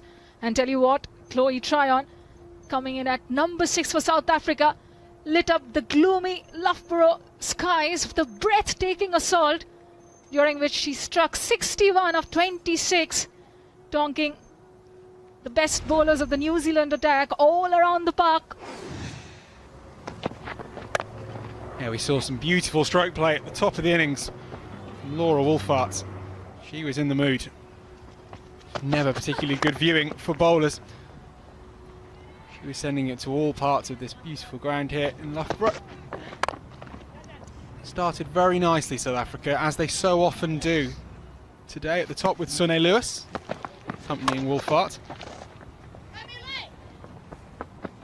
So interesting the way that South Africa go about constructing their innings, putting so much emphasis on this opening pair. Sophie Devine able to break that opening partnership in the final over of the power play. But the threat kept on coming with that middle order, Wolfart in particular. A combination of elegance. Jessica able to account for it, and then later in the over for Dan Newkirk as well, just the 13,000 international runs between them in those two dismissals. Devine chipped away, counting for Marizanne Kapp. At this point, South Africa were rather worried, thinking that they were going to be somewhere short of a good cycle. But Mealy Kerr, of all people, bore the brunt of an onslaught from Nadine de Klerk, and in particular Chloe Tryon. Played an absolute gem of a knock, 60 runs from 26 balls to drag South Africa to a total that not only competitive, but I'd say puts them in the box seat here in Leicestershire. Trio of sixes, and then she took a particular liking to Nancy Patel. Punched off the back foot on this occasion, but we saw her come down the track. We saw her swipe to the leg side, carve through the offside. I think that one was my personal favourite. Pinged through cover, inside out. Mealy Kerr with the final ball of her 4 over allocation was able to account for de Klerk, but not before she'd done a fair chunk of damage to the New Zealand bowling attack. Jess Kerr and Sophie Devine probably the pick of the Kiwi bowlers. Mealy Kerr a rare off day for the world's premier leg spinning all-rounder. 183 for 5. South Africa's effort.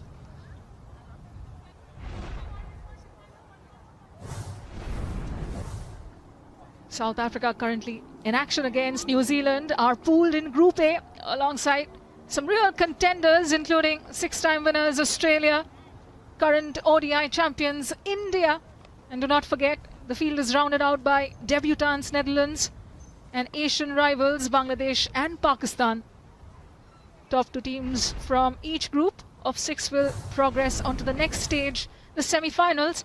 And here's a look at Group B. Hosts England, winners of the inaugural edition in 2009, pooled alongside current holders New Zealand and the 2016 champions, the women from the Caribbean, West Indies. It's time again to dive into a short break. Plenty to look forward to as we will bring you the New Zealand chase in quick time.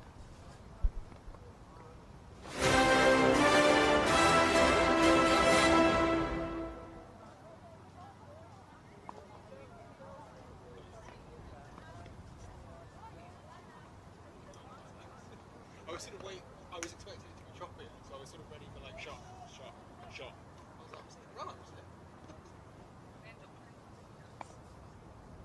Never 100% confident in those, because again, you don't know like you're sort of trying to tell the story, but also do the pictures at the same time. That went okay. That was fine.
What a chase do we have on our hands here at Loughborough University as the sun starts speaking out once again, right on cue. South Africa have set New Zealand a daunting 184 as the target. Remember, they were the finalists from the last edition, the 9th iteration of the ICC Women's T20 World Cup. The women's edition held in 2024. And here's what the chief destructor did on the day. 61 runs to Chloe Tryon's name. And those coming in a cluster of six sixes. One of the best finishers in the game, in full flow here. And she hits those boundaries. She not only clears them, but clears them by a mile. Yeah, she's been threatening to put together a performance like this for a while now. She's not the most consistent of players, Chloe Tryon, but she is up there with the most destructive hitters in the world game when she gets going. All around the ground, front of square. Her physical strength and timing offers a challenge like few others. And she's set, well, her and South Africa as a whole have set New Zealand a daunting task here. And Georgia Plymouth coming out to open the batting.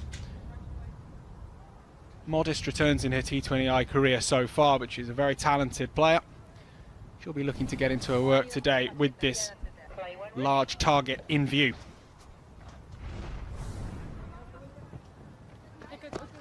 Izzy is the wicketkeeper batter, tasked with opening batting duties here with Georgia Plymouth.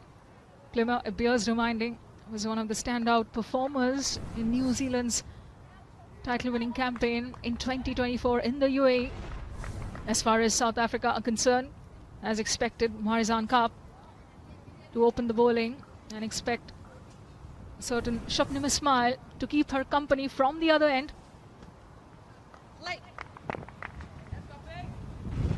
First slip in place, heavily cordoned offside. Mid-on and mid-wicket in position as well, and Kaap starts off with a dot. As she so often does. Arguably the best T20 power play bowler women's game has produced. Absolutely exceptional with the new ball. Marizanne Kaap takes wickets, keeps the runs down. She is central to everything South Africa do well with the ball. Beautiful shape. Away going delivery from Georgia Plymouth, the right-hander. Constantly asking questions with early swing, lateral movement on viewing here. Still blustery the conditions here at Loughborough University Hazelgrave ground. She's pretty used to conditions in England, Marizanne Kaap. She loves bowling here. Averages 15 on these shores. Bit of lateral movement maybe that you don't get everywhere in the world.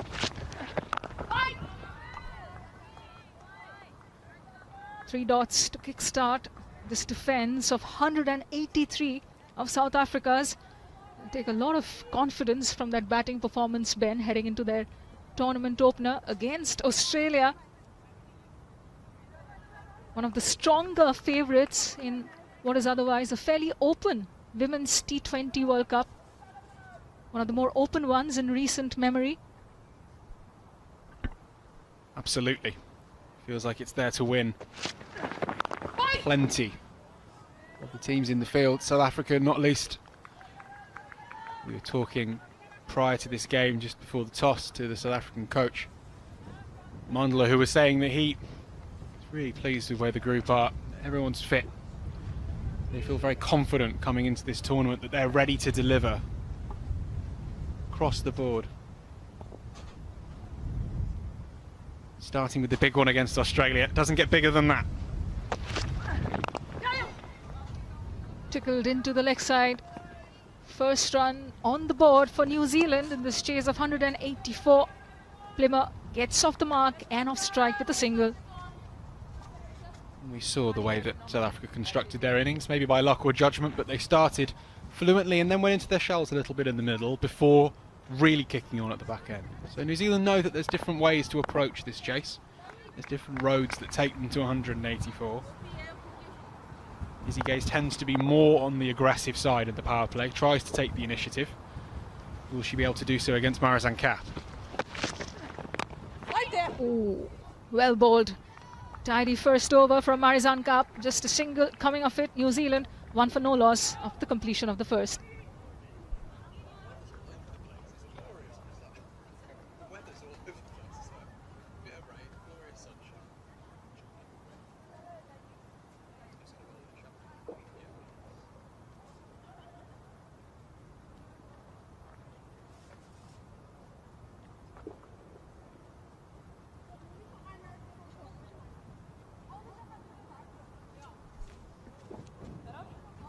And here comes Shabnim Ismail, one of the quickest bowlers the women's game has ever seen.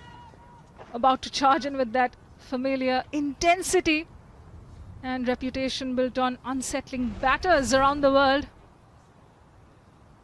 Took just 1 wicket in that first warm-up game against Ireland.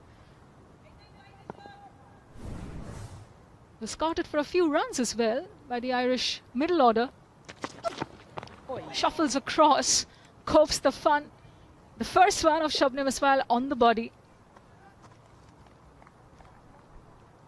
We all know about the speed of Shabnim Ismail. Quickest bowler in the women's game. Gives her the opportunity to drop it in short, dig it into the ribs of Georgia Plimmer. Not able to quite make the contact with the pull shot that she was after. She isn't the first and she won't be the last to struggle against a Shabnim Ismail bouncer. But it's so good to see the South African quick back in the team, back in international cricket. That's been picked up beautifully by Georgia Plimmer. Bun bounce into the fence. First boundary of this New Zealand chase.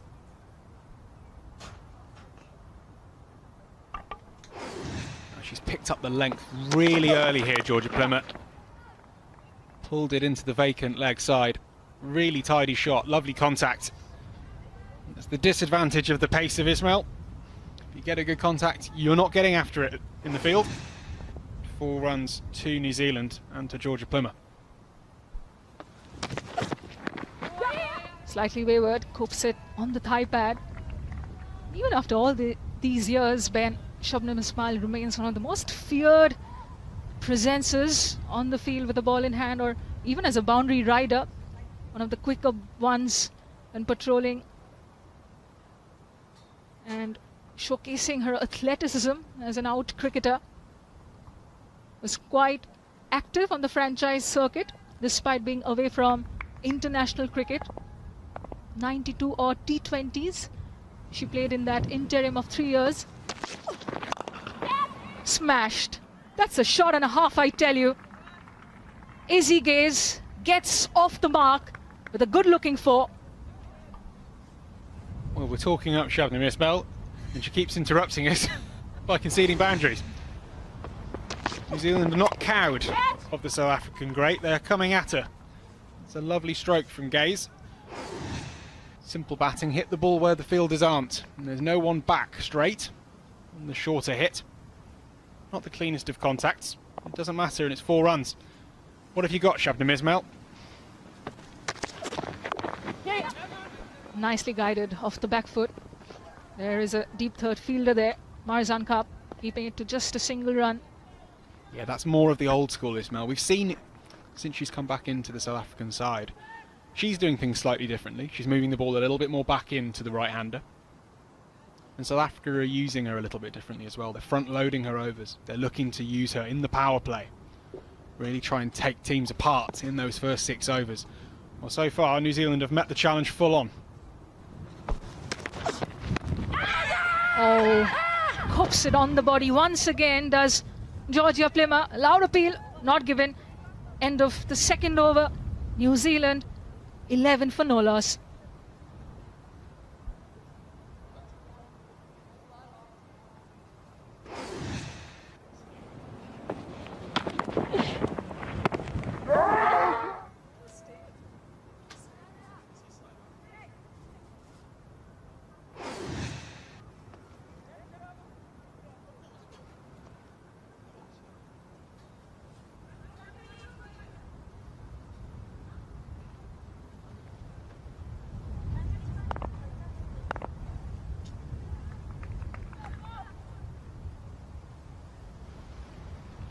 carp in operation from the far end. Cheeky that.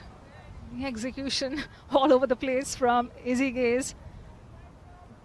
Takes some degree of audacity to attempt that against Marizanne Kapp in the power play. In terms of characters you want to rile with a bit of impudence, I'm not sure Marizanne Kapp is at the top of many lists. Fearsome competitor. She won't take kindly someone trying to get down and ramp up. Oh, perilously close to that off stump, and Marizanne Kapp can only look at that ball travel all the way to the boundary. Hands akimbo, and a hopeless look on the face of Kapp. Well, if Izzy Gaze is trying to get back in Marizanne Kapp's good books, I'm not sure nicking a 4, she's beaten all ends up, is quite the way to do it. It's a good comeback from Kapp. What's the third one here? We've seen the length ball, we've seen the away swinger nicked for 4. Can Gaze survive or can she counter? Rushed her onto the back foot. Well bowled, even better running. That previous reaction from Marizanne Kapp had a "how dare you" look all over it. No respect whatsoever shown by Izzy Gaze. Quite right too. Competitive sport, we want to see the best taking on the best. And Izzy Gaze's role in this side is to try and take down the power play bowlers. Marizanne Kapp's just another one of those, just happens to be one of the greatest of all time. Ooh, aggression from Plymouth, aggression from Marizanne Kapp. Interesting duel this. Gave it the charge, and the reaction from Kapp as expected. She hasn't been pleased with how aggressive and intentful both these New Zealand batters have looked against her. Pick up and has a shy at the stumps. Smashed over the bowler's head. Adding insult to injury here is Georgia Plymouth. Second boundary coming off this Kapp over. She's a timer of the ball, Georgia Plymouth. Likes to use the pace of the bowler. Marizanne Kapp's got more than most. And there it's worked against the bowler. Good clean strike from the Kiwi opener. 4 more added to the score. Just finding their feet in this chase, New Zealand. It's not an express start, but a pair of boundaries in this over. One slightly less fortuitous than the other. Can Marizanne Kapp close out this over? 9 from it so far. Dot ball to finish the third over. 9 runs coming off it. 3 gone. New Zealand 20 for no loss.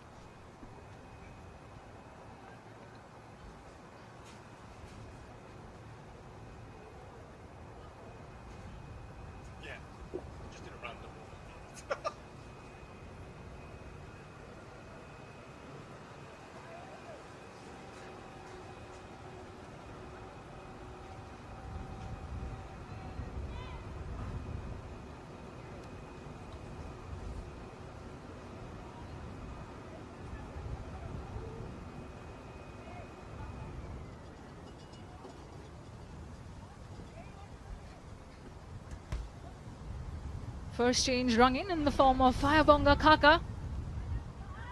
Closing out the troika of Khaka, Kapp and a smile. The kind of reunion all South Africa fans and fans of this troika have been looking forward to when it comes to watching them in action at this upcoming edition of the ICC Women's T20 World Cup is concerned. Khaka replacing a smile. And she'll be in operation from the commentary box end here. Width on offer. No connection. Yeah, into the attack first change, Firebonga Khaka. She's having a good year with the ball. South Africa's leading wicket taker in 2026 in T20 internationals. Tends to be used more through the middle. But she's given the 4th over today the job of working with the power play restrictions. She's got to step up. crunched with a laser guided cut. Two fielders put in the chase, and Nadine de Klerk does really well to keep the ball in play, helped in part with what might be a slightly sodden outfield. Yeah, the rain's been threatening to make more of a significant intervention today, in dribs and drabs, but it's been relatively consistent, so the outfield is a little bit tacky perhaps. And in that instance, it's worked in the favour of South Africa. Said Ayabonga Kaka needs to step up. Well, that's not the ball you need to bowl with no fielders out on the offside. That was a sixth stump hit me ball, and she's got away with it. To get herself back in a tighter, straighter line, use the protection out on the leg side that she has been given by her skipper, Laura Wolfhard. Potential short ball incoming. Well, that's going to fly away. Take outside edge. And this time again, the same result. The ball stopping on the outfield. 2 runs taken. Mid-wicket was pushed into the deep region. Chloe Tryon patrolling that area in the leg side. There's a deep square leg in place as well.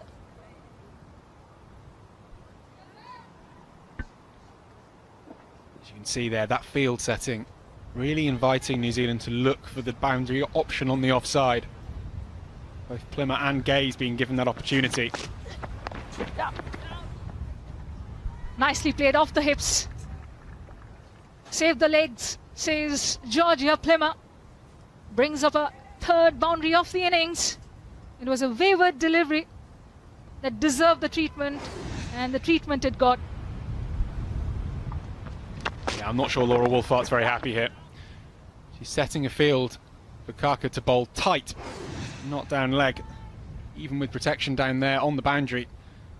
Plimmer able to just get across and shimmy, get something onto it for 4 runs. She's struggling a little bit with the cross breeze here, perhaps, Kaka. Ball way outside the off stump this time around. Just within the tram lines. Good effort by Karabu Meso, the young wicket keeper. Yeah, she was at the under-19s edition of the T20 World Cup last year over in Malaysia.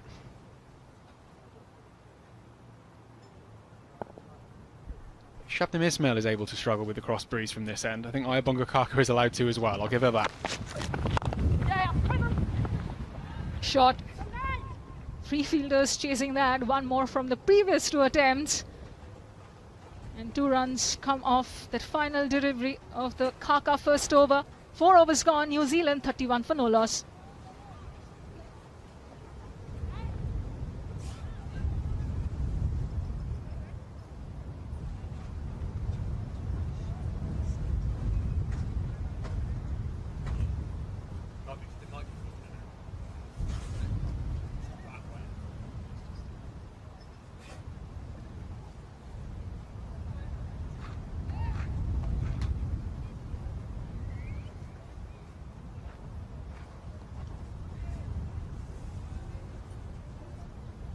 Time for some left arm spin inside the power play, and to deliver the 5th over, it's going to be Chloe Tryon, who lit up the Loughborough skies earlier in the day. The blitzkrieg of an innings, 61 of 26 balls, 6 sixes in that tally. Oh, reverse attempted. Brave choice of shot early in this Tryon over. Yeah, Tryon's not having the best year with the ball, but if you can't take confidence from an innings like she's just played, then I'm not sure you're ever going to do so. I like Laura Wolfhart getting her into the game here. Regulation, stumping opportunity. And that is what confidence with the bat can do. Chloe Tryon gives the breakthrough and dismisses Izzy Gaze in her very first over. Well, Chloe Tryon, I suggest whatever she had for breakfast, she takes a load of it for the rest of the tournament, because she's having quite a day out. It's a beautiful delivery, flighted, bit of turn, enough to beat the outside edge of Izzy Gaze. And the keeper does the rest. Izzy Gaze has to go for 13 from 10. New Zealand, they lose their first wicket. They're 31 for 1.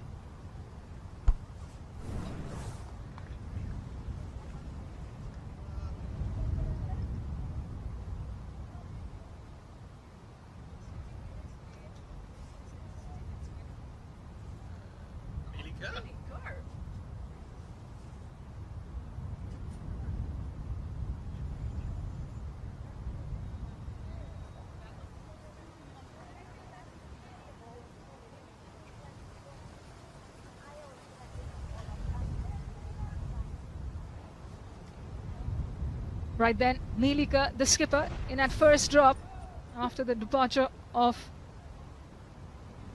Izzy Gaze, courtesy of a terrific second delivery from Tryon. Good stumping there from Karabu Mesu. She was alert to the opportunity. And such an inspired bowling change this has turned out to be from Captain Laura Wolfart.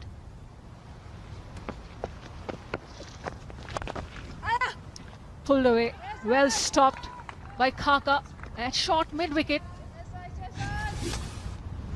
this is the 4th game we've had on this pitch now, and you're starting to see the effects. Low left arm's been very influential today. Tryon, just the latest, rags it past the outside edge. She is contributing with bat and with ball. Exactly what her captain will want to see. Such an asset. Power hitting late in the innings and spin in the power play. It's a heck of a combination. Laura Wolfart to have to draw on.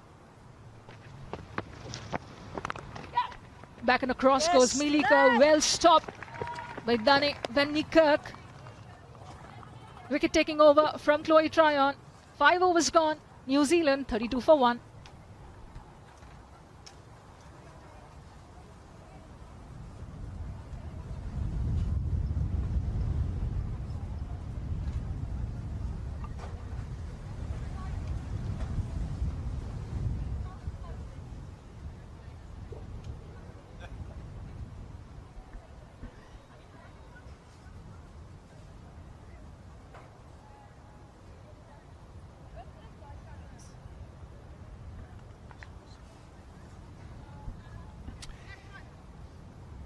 Well, on sheer numbers, New Zealand have got a lot of work to do. They're going at 6 and over. They need to be scoring at 10.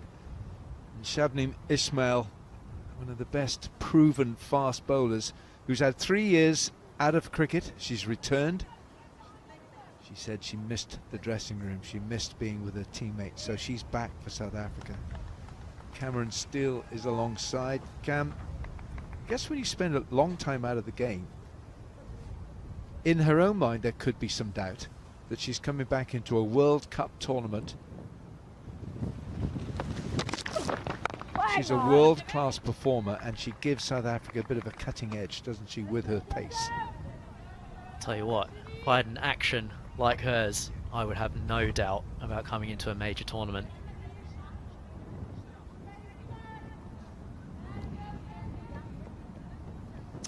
Yes, I 100% concur with that, because she's not tall, she generates good pace by such a rhythmic action. The wind is a problem. Swirling wind, you can lose your run up. The wind starves us of that action. Just a rhythmical approach. Yeah. I think she's going to take off here, she said. Well, she gets some deliveries to take off. Look at that, it really is blowing a gale here.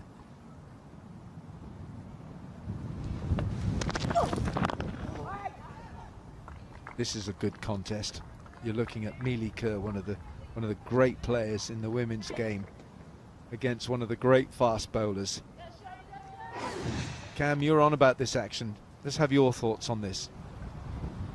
Gorgeous approach, so rhythmical, strong front arm, head towards the target, textbook stuff. Need I say any more? Yeah, and I every point you made there was valid. It's the way she pivots over that front foot. That's going to be 4. She's just strayed a little bit down that leg side. Mealy Kerr has punished her. We talk about a textbook bowling action.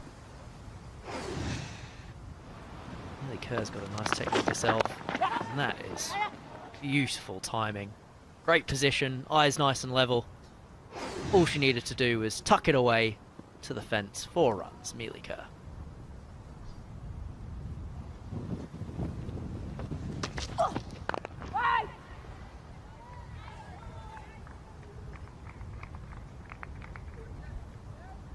Milika 5 from 8.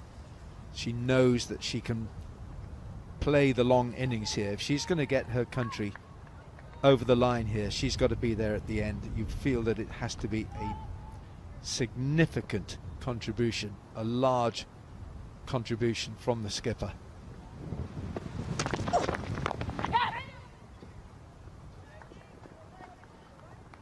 She's a quiet character, but she's steely-eyed. Nadine de Klerk doing the fielding. Oh, it could be a dislocated finger. Memory serves me correctly, she had a problem with her hand a few months ago. Now she's dived here, she's put her left hand out for it. She stayed on the field, by the way, so she hasn't gone off. Might have just wrapped a finger. Breed them tough in South Africa. Tougher than they do here. Oh, that's a good hit. What a good hit. Georgia Plimmer has cracked Shabnim Ismail for 6 over, long on, wide long on. What a good, crisp, clean hit. That's finishes the 6th over. 43 for 1 New Zealand. Magnificent stroke by Plimmer.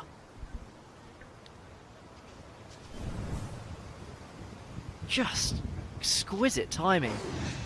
Throws it up into the breeze as the players are now going to take a drink. 43 for 1.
Marizan Cap, 2 overs for 10. Ismail's gone for 21 in 2. Ibonga Kaka, none for 11 in 1. And Chloe Tryon, 5 dot balls and a wicket in her first over. She's having a day out to remember. That's the wicket. Cameron Steele, that's beautifully bowled, isn't it? Said at the start, left arm spin, beating the outside edge. Chloe Tryon doing exactly that. Just having some day out. Gonna see a change for the 7th over. Lava coming into the attack. Oh, that's so good. Millie Kerr threads through the gaps in the covers. High class shot this from the New Zealand captain. Welcome to the attack. That is textbook. Classical drive from Neely Kerr.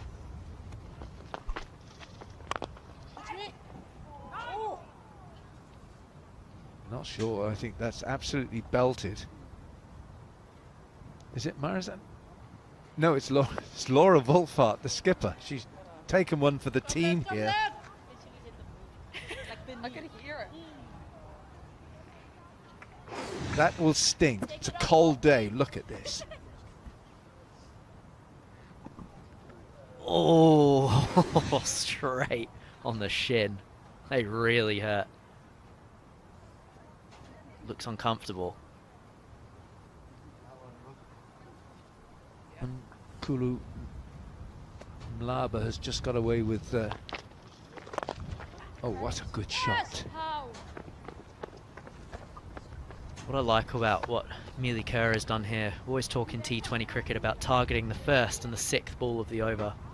She's done exactly that. She targeted the first ball of the over. It's put Mlaba under pressure. 5 off the over already.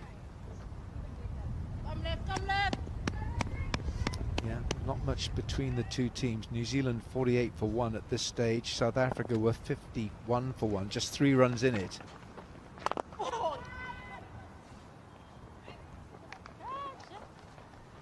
Did a bit of training with Mealy Kerr actually. She was joining her boyfriend Nathan Smith last year when he was playing for Surrey. She was training alongside a few of the guys down at New Malden at the second team train. Consummate professional. Always working so hard on fitness, batting, bowling. It's a joy to watch from afar. Or not that far. Yeah, absolutely. Oh, it's gone nowhere. It's absolutely died a death, that delivery. 7 gone, 49 for 1.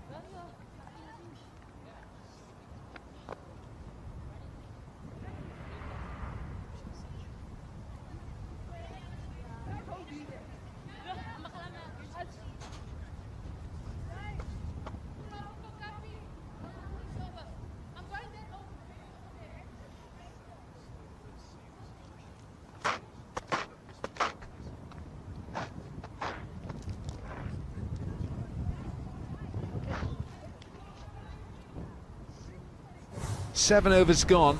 New Zealand 49 for 1, and people all around the world watching this. Australia, Pakistan, the Middle East, USA and Canada, New Zealand, Bangladesh, Willow TV, Sky Sports, Amazon Prime, Star Sports, Geostar. No hiding place.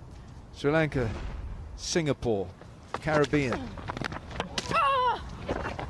It's not going to work. Nadine de Klerk is in the attack. Yeah.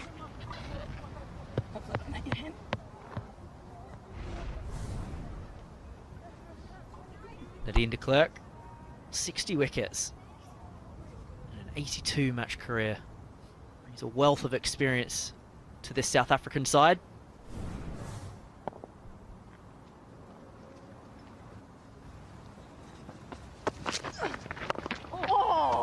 She hasn't hit it, and just as well. 3 boundary fielders on that leg side. Good bowling by de Klerk. Bowling exactly to her field. That's the plan. Into the pitch, at the hip.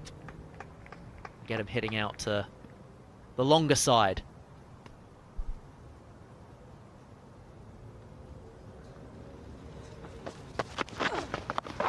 Scoop and safe, just.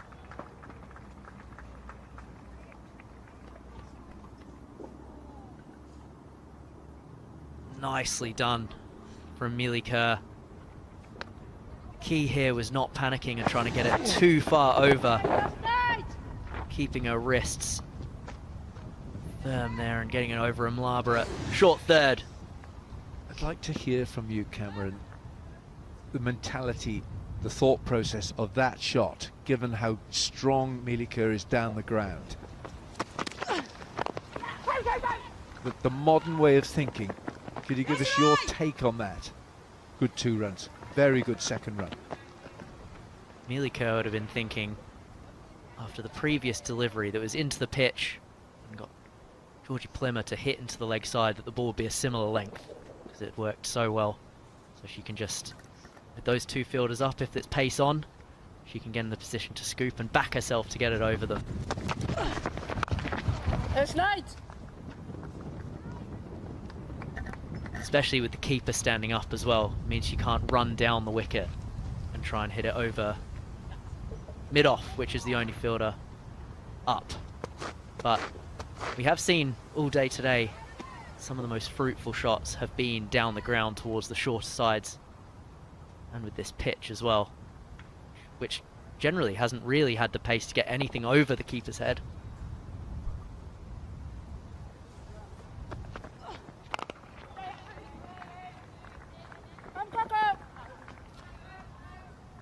In terms of the chasing worm, if we showed you on a graph, New Zealand are ahead now. New Zealand 58 for 1. At this stage, South Africa were 56 for 3, and after 8, it's 58 for 1.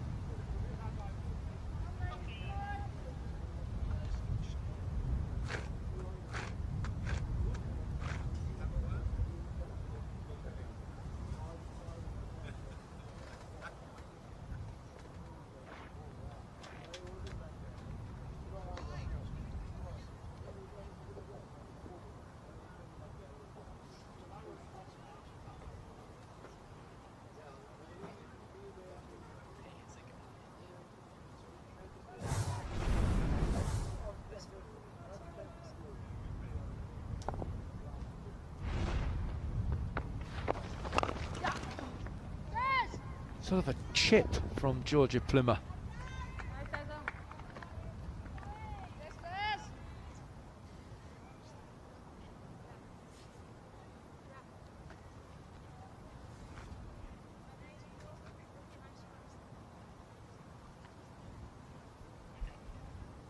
Mielicke here, the New Zealand captain, 18 from 17. Ooh. Premeditated, but she's going to get some runs, 2 of them.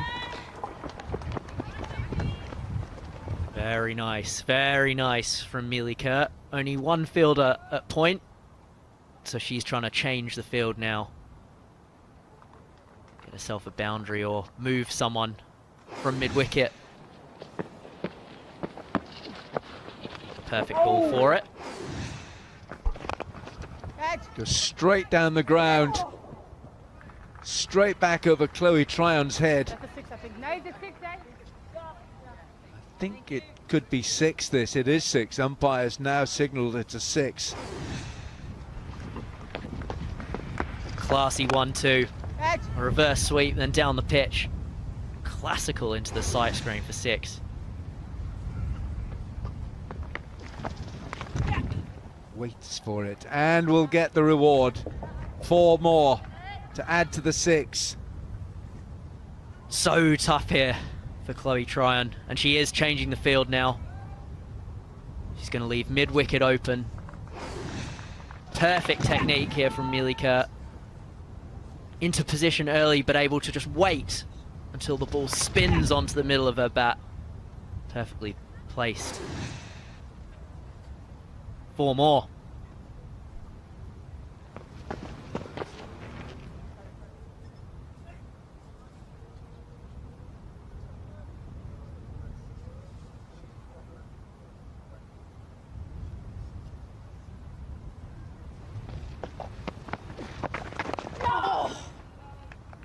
Something I really like about Mielicke, and I touched on it in the previous innings, as captain, she takes so much responsibility, and she bowled the tough overs. She ended up bowling the 19th over and was giving easier overs elsewhere.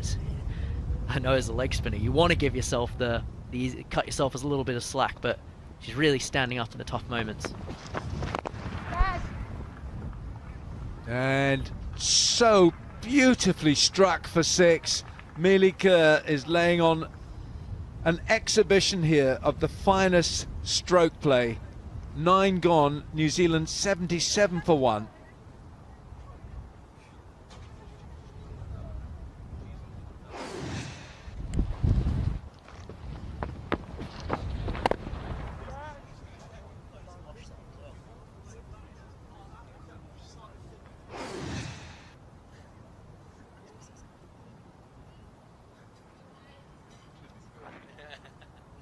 Coming right down over.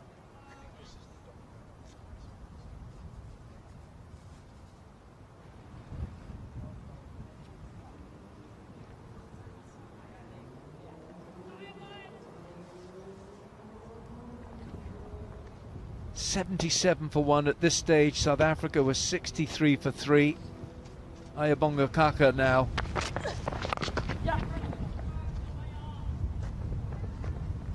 We've seen some high-class batting in this match today, but I think the shot of the day, well, for me, is that 6 we've just seen from Mealy Kerr. And a lovely little comment just as we went to the break. Cameron Steele alongside just said she's hit it on the posh side as well. I like that. Cameron Steele, learning. I'm learning from you.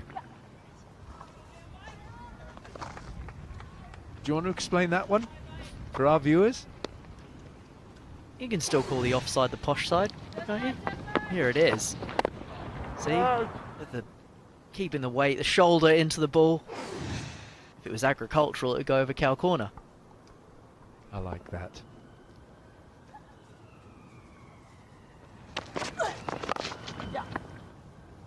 Plymouth favouring that leg side. And it's 6. It's a strong wind helping that ball over that mid-wicket boundary. There's a bit of a headache here now for South Africa. Perfect delivery for it. Georgia Plymouth just does the job. Gets under it and throws it up into the wind. So let it do the rest. Just quietly, she's 35 off 24 now. 50 partnership, 54 and 31 between these two.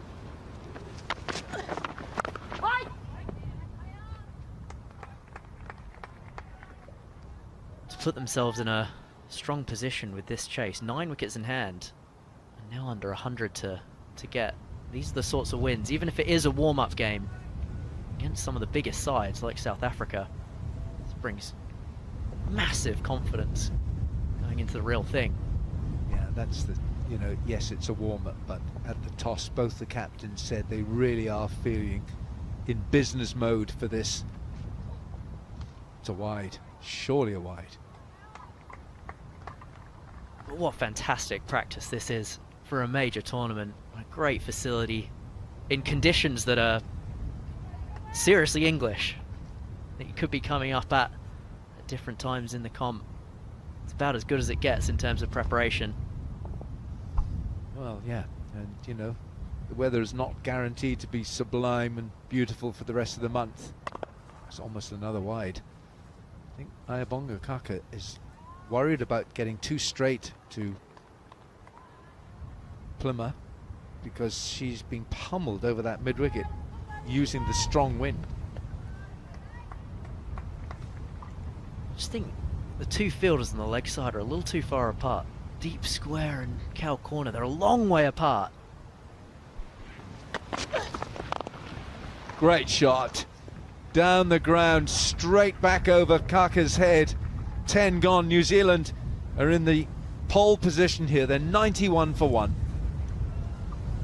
Cheeky smile on the face of Mealy Kerr. She knows that's a good shot. Down the pitch, even with the keeper up. Gorgeous stroke again. Textbook.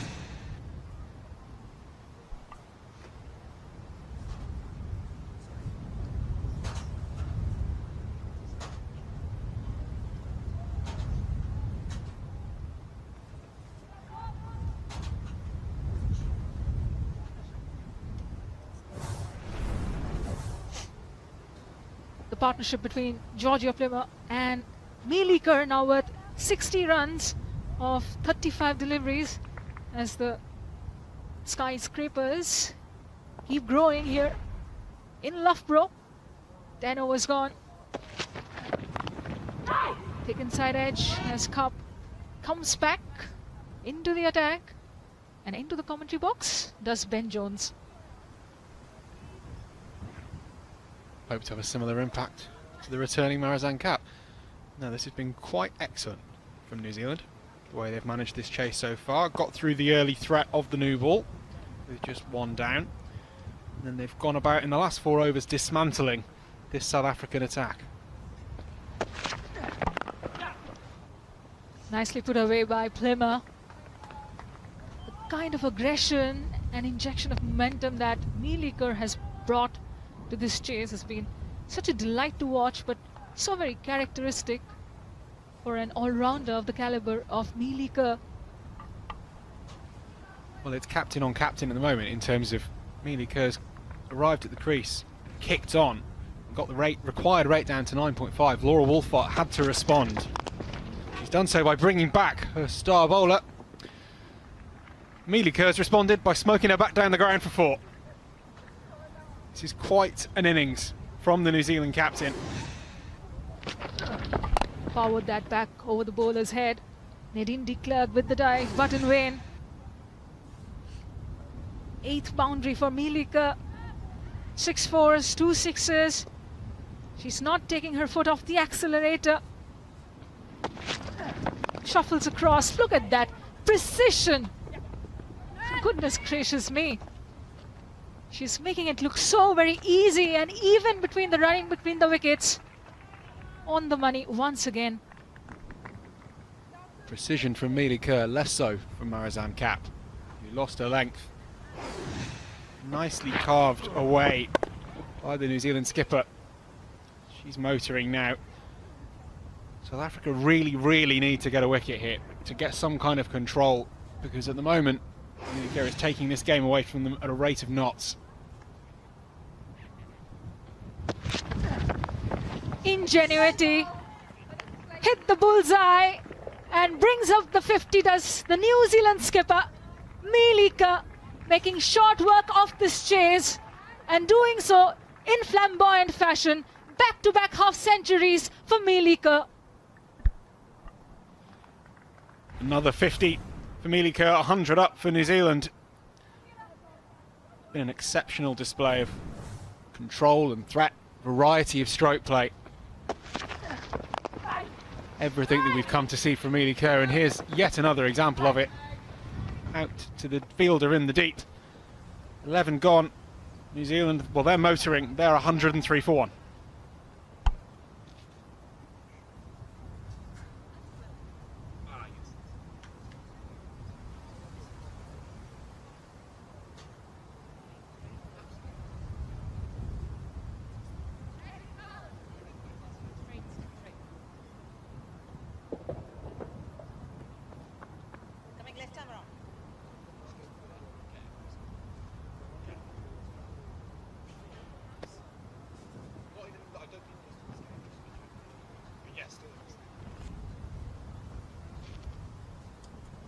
This chase is nicely poised. 81 needed now by New Zealand to get the better of South Africa.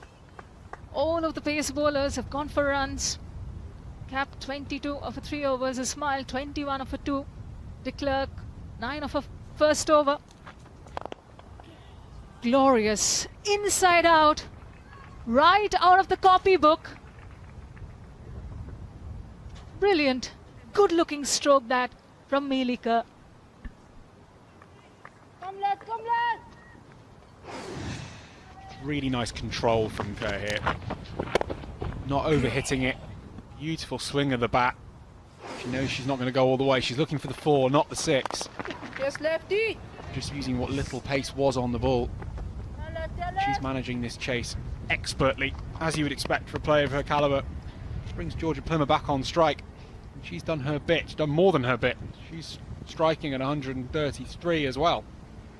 No mean feat. Plymmer uses her feet, gets to the pitch of the delivery. Well apprehended by Sunelise. as the wind picks up once again. The Hazelgrave ground at the Loughborough University. 75 needed by South Africa and New Zealand. Use of the feet from Mielicke this time around. Beautiful, belligerent, and on the money.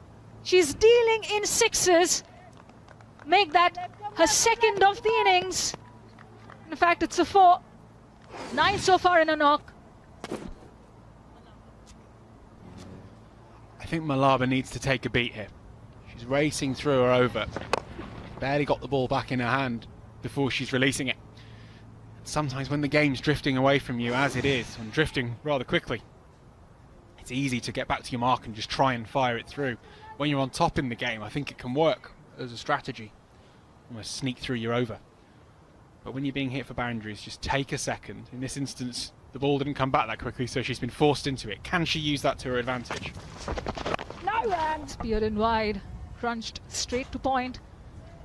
And it bears reminding that Mielicke was the player of the tournament in the 2024 edition when New Zealand lifted the trophy at the Dubai International Ground. Oh, stumped. And thus comes the end to a fine knock from the New Zealand captain, and Nonkululeko Malaba delivers the breakthrough. The 82-run partnership broken at long last. But what a fine hand this has been from the New Zealand skipper. Clever bowling from Malaba. She saw Mielicke coming and she pushed it wide. Tidy work behind the stumps. But what an innings that has been from Mielicke. She has brought her A game here to Loughborough today. She goes for 61 from just 32 balls. New Zealand 114 for 2.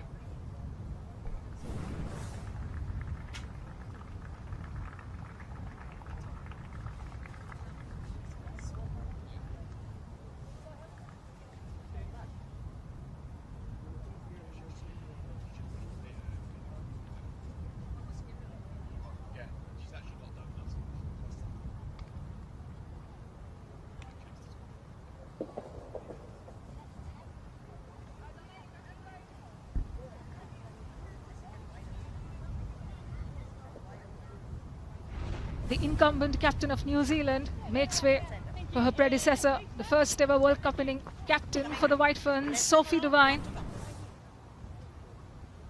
What a fine servant of the sport she has been for New Zealand, about to feature in her 10th and final ICC Women's T20 World Cup.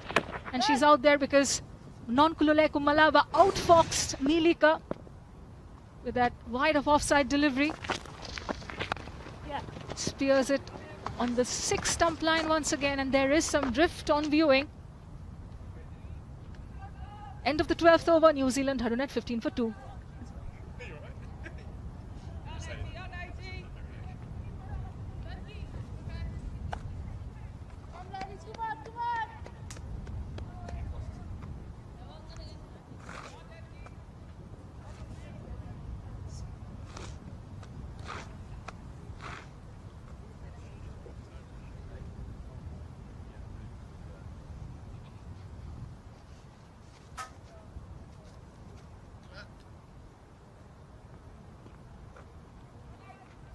.69 needed on the part of New Zealand to close out this chase of 184. They've got 8 overs left to get to that target. Laura Wolfart introduces a change with Devine on strike. Medium pacer Nadine de Klerk comes back into the attack. Nice looking drive. Well stopped by Van Niekerk. One of the 2 returning members of the old guard, the originals, if I may call them that, along with Shobnim Ismail is Dane Van Niekerk, former captain, herself being such a talismanic leg spinning all-rounder.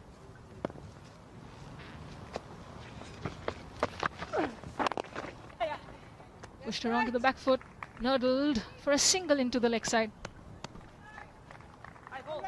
I like de Klerk coming in at this point in the innings. Only bowled 1 over so far. Laura Wolfart's tended to use her very effectively in the final overs of the innings of late. and she's been very successful there. And whilst we've still got 8 overs or just under left in this innings, the game is coming to a bit of a point. Required rate 8.6 runs per over, and Woolfart has reflected on that and thought, I need to bring in my death option to close things out, build some pressure. Well stopped that by Karabu Mesu. She's given a fine account of herself with the gloves today. 2 terrific stumpings, and that leg side grab had to die full stretch of that wayward delivery from de Klerk. Excellent agility on display. Yeah, she's graduated very quickly from the under-19 side into the full South African 11. And you can see why, and you can see why again. Georgia Plimmer has to go, thanks to some more tidy work from Karabi Miso behind the stumps. Nadine de Klerk, not her finest delivery, but it brings about the wicket for South Africa. And are they getting themselves a foothold in this contest? Terrific grab down the leg side, outstretched right hand, and off went the Wales. Georgia Plimmer departs for a 30 ball 38, courtesy of a fine take with the gloves in hand by Karabu Mesu. De Klerk strikes as New Zealand slumped to 119 for 3.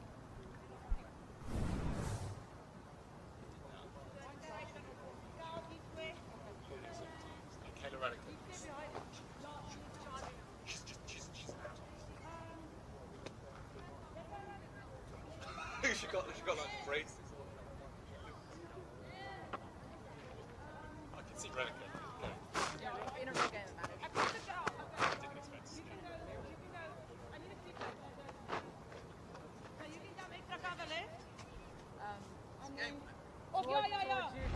Brooke Halliday, one of the key architects of New Zealand's title-winning campaign in 2024, out there in the middle as they look for the remaining 65 runs of the last 45 balls of this chase.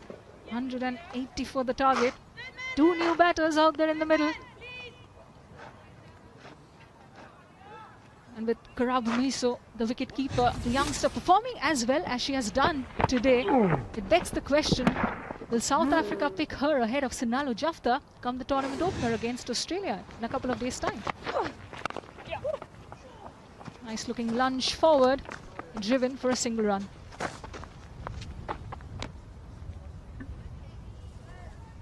Well, given that she's affected 3 wickets now,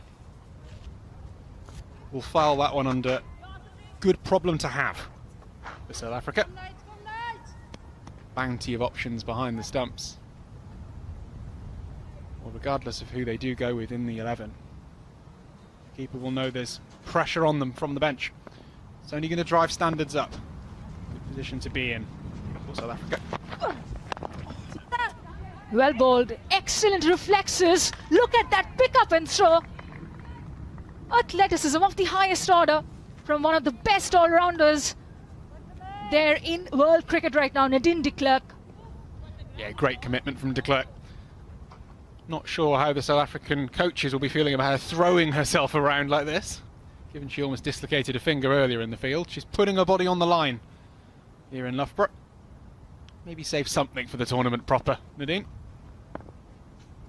But fantastic commitment to the cause.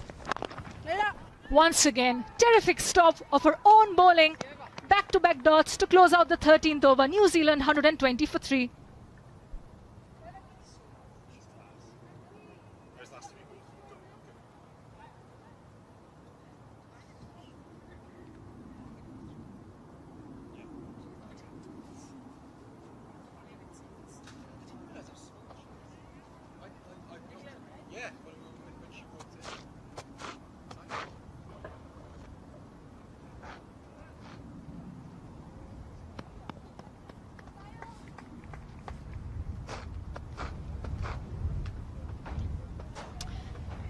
Bates, Izzy Sharp, Flora Devonshire and Maddie Green still waiting in the dugout.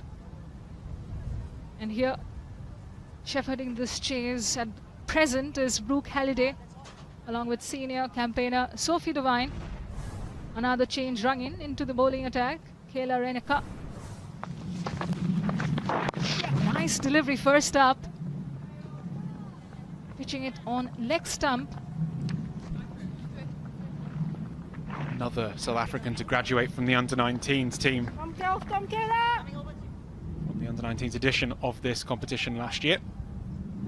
Serious cricketer, young Kayla Reneka. Back survey makes room. Not able to find the gap. And I really like this from Laura Wolfart. Kayla Reneka may be the youngest member of this side. She's come in, but she's been trusted when the game is on the line here. A shot and a half that. Sophie Devine taking the attack to the new bowler introduced. Finds a 4 in the leg side. Reneka over pitching a little bit. Devine loves a slog sweep. Nails that one through the leg side for 4. Swatted. That's travelling. And there comes the signal from Nadine de Klerk. It's gone all the way for a 6er. A 4 followed by a 6. 10 runs. And this is already turning out to be an expensive first over from Kayla Reneka. This is experience from Sophie Devine. She's taking on the least experienced member of the South African attack to full effect. Goodness gracious me, a hat-trick of boundaries from Sophie Devine. All on the leg side, all in the sober of Kayla Reneka's. And this was wayward, deserved to be punished and got the treatment. Well, this is what you risk.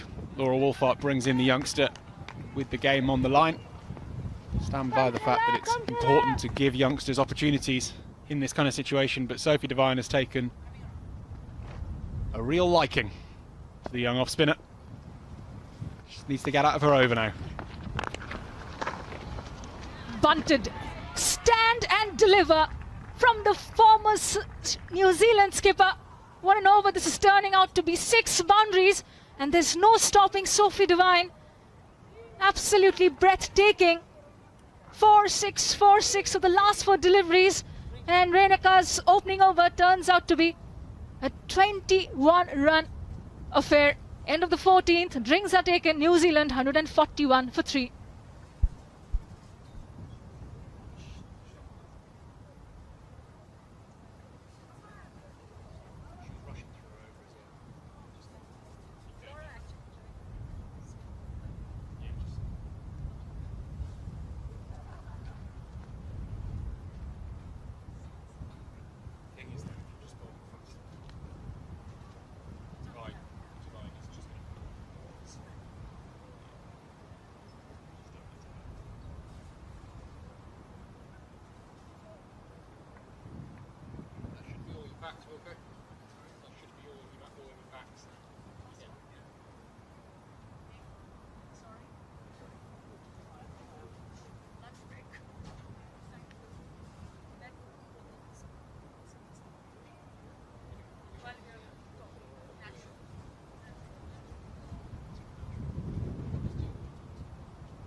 Plenty to look forward to over the next 4 weeks or so as we bring you live action from 33 games in the 10th edition of the ICC Women's T20 World Cup 2026.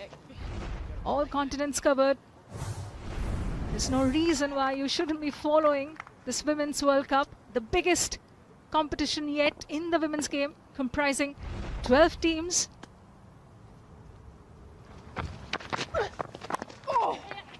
A wide-ish, deft touch. Easy peasy from Brooke Halliday. Carnage on the other end from Devine. Deft strokes from Halliday at the other.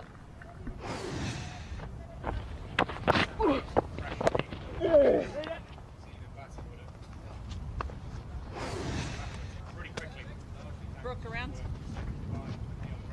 Come on, come on!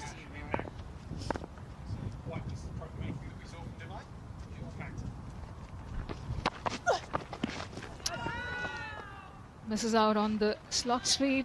No appeal on that occasion. Note that onslaught from Devine. The 21-run over from Kayla Reneka has brought down the required run rate. The equation now just 39 needed of the remaining 34 deliveries. The required rate hovering around 7. Had started out over 9 at the start of this chase. Nicely punched off the back foot. And what a servant has Sophie Devine been for New Zealand cricket over the past decade and a half. In her mid-30s now, about to play her last international tournament. And the way she's been batting even during the England series a few weeks ago. She looks like she's got so much still left in the tank. Could potentially carry on for another 2-3 years and even go on to feature in the Olympic Games perhaps at LA in 2028. But not to be. The game owes a lot to the stalwart.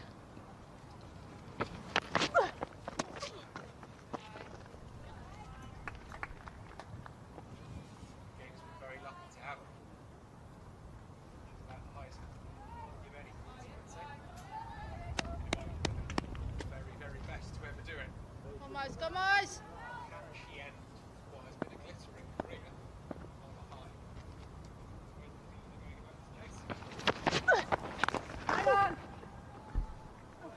It also bears reminding that she has done it all while managing type 1 diabetes since age 15.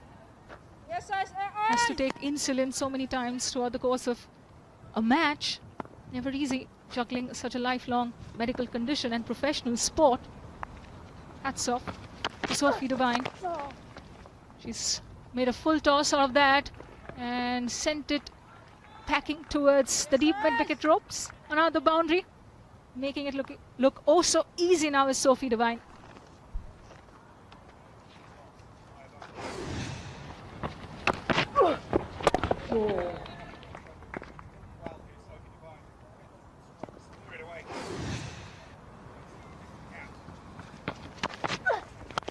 Catch! And gone.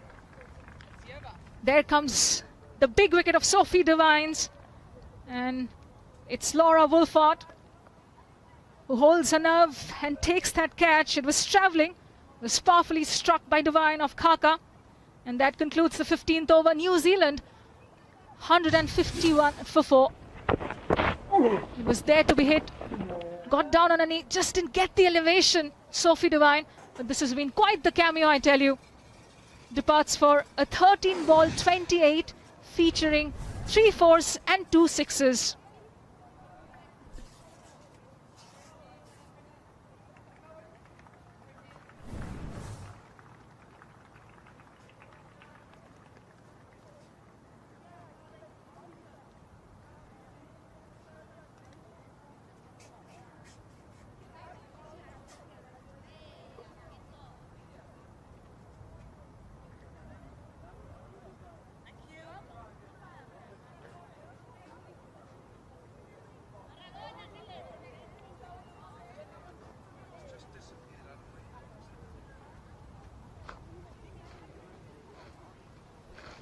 Coming left time around. 33 required from the last 30 balls. Maddie Green, strike rate of 104. Average, don't worry too much about that. What she's got to do now is give Brooke Halliday the support And this is the end of Sophie Devine. Laura Wolfart taking the catch. In the air. And it's gone. It's down. Tasmin Brits, the fielder. Spilled. Should be easily taken. Catch! Wait! Hey, nice. 31 required from 28 here now for New Zealand.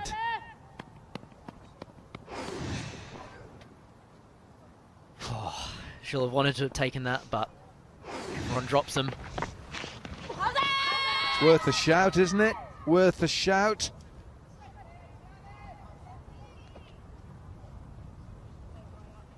Closest. Lava didn't really go up for it though. Aiming for the reverse sweep. That looks really tight. Yeah, lefty! No, it'll only be one. Dani van Niekerk.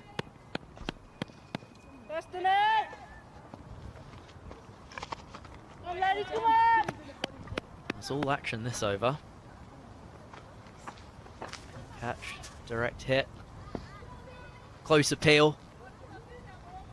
And a very experienced performer, Nonkululeko Mlaba.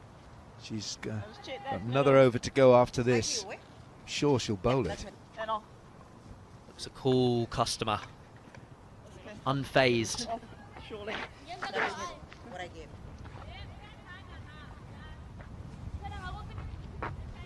They're going along at just under 10 and over, New Zealand. And the required rate is just under 7.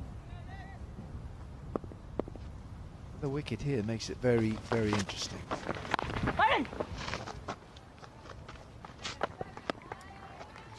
Maddie Green can give herself just a couple of balls here. I see it. To last of the senior batters. With a left-hand, right-hand combination, really exploit the wind in the later overs. Oh, yeah. Getting singles, but they need a boundary just to tilt it in their direction. 155 for 4.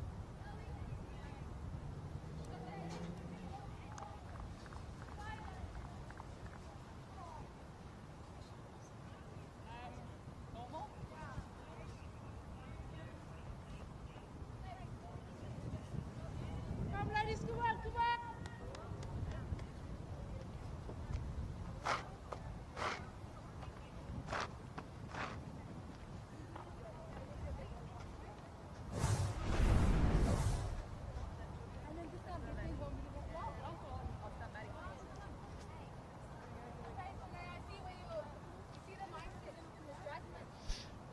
So New Zealand are well ahead of South Africa at this stage.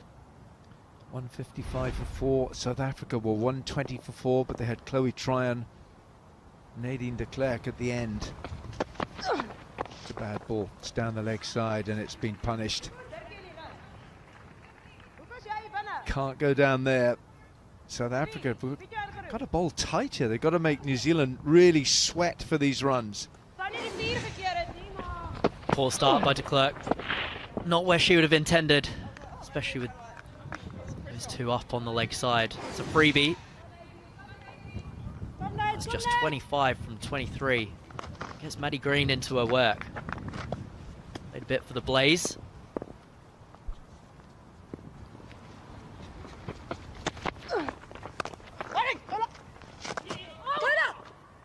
Problem at the non-strikers end. Brooke Halliday had come a long way down. 25 required from 22. 4 wickets down, New Zealand. Who holds their nerve? Which of these teams is going to hold their nerve to the finishing line?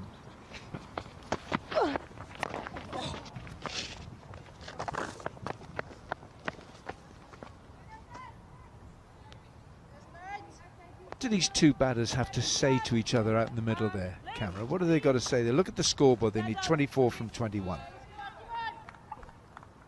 They need to say to each other who they're going to target. and who's going to target at which end. Don't be surprised now if Halliday goes after de Klerk here, throws him up into the wind. Tries to hit straight all the way round to Cal corner.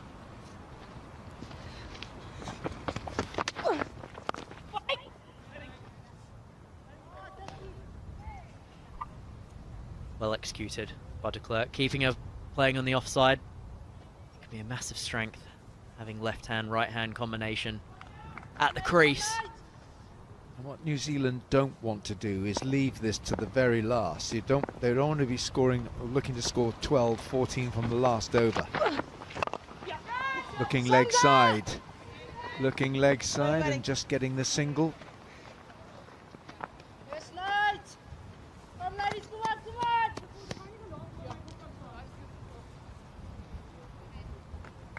Marizanne Kapp has got 1 over to go. Ismail has got 2.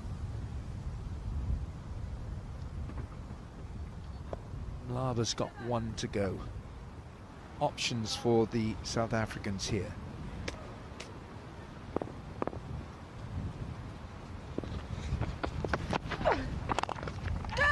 Should be a catch, should be a catch, it's not. The wind might well have taken that away from the fielder. 3 overs to go, New Zealand 162 for 4.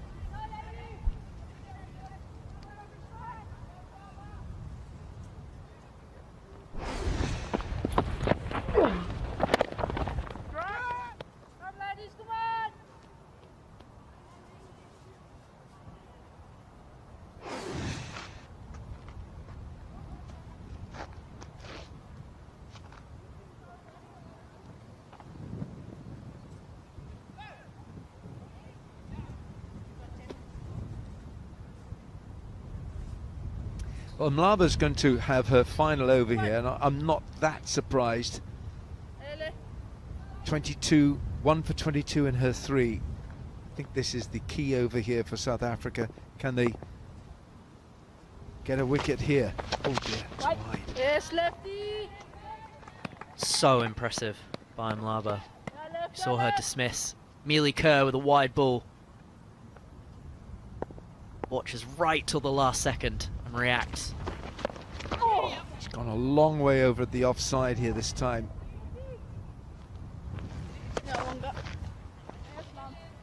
Dots and ones, gold dust for South Africa at this stage. Game of cat and mouse going on. Does Brooke Halliday look to hit with the spin over Cal corner here with a big slog sweep? Quite content to take the singles. 20 required from 15. Just think to alleviate the pressure a little for New Zealand. They need to get a boundary here. Addie Green on strike.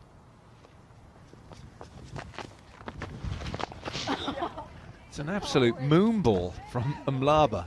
It was in the air for ages. Tell you what, it's good bowling. To have the nerve to take that much pace off it. Composure from Mlaba, my apologies, showing all her experience. Yeah.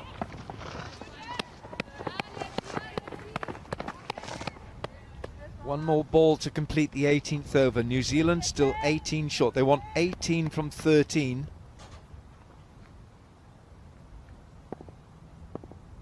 Who's going to bowl the 19th? Will it be Marizanne Kapp? Oh. They're going to get the single, and they might get a second. They're going to go back for 2. A bit untidy in the field from South Africa. 18 gone, 168 for 4.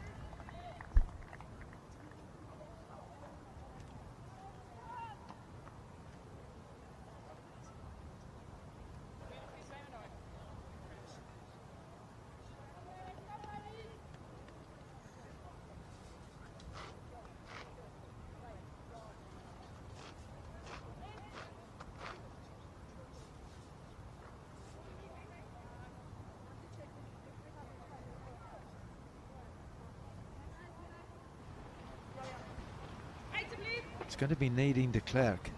3 overs, 1 for 21. She's been economical. New Zealand 16 from 12. Keep saying it's a key over this one as well now. If Nadine de Klerk can keep this to say within 6 or 7 runs from this over, it's going to put some pressure on New Zealand to close this out. Up and over that extra cover. That will be 4, and that'll just lift a bit of pressure. That'll do. Gorgeous stroke making from Brooke Halliday. Just lofting it over the covers. I must say, I'm surprised to see de Klerk bowling this and not Marizanne Kapp. So good at closing it out. His Kapp. Not to say de Klerk isn't. The wealth of experience.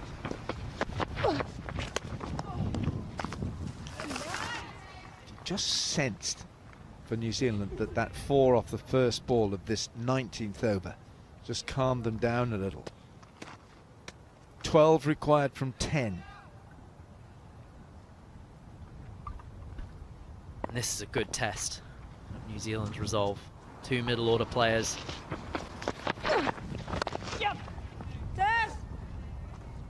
Just a bit of width from de Klerk. Both these teams have tough opening matches in the tournament. South Africa go to Manchester, to Old Trafford. They play Australia, 6 times T20 World Cup champions. That's on Saturday afternoon. Before that, in the morning at Old Trafford, it's Scotland, Ireland. And New Zealand go to Southampton to play West Indies on Saturday. It's gone for 4. 2 boundaries in this over now, and New Zealand are almost at the finishing line. Smart batting. I was worried there was going to be a scoop or something. But Maddie Green has pummeled that down the ground.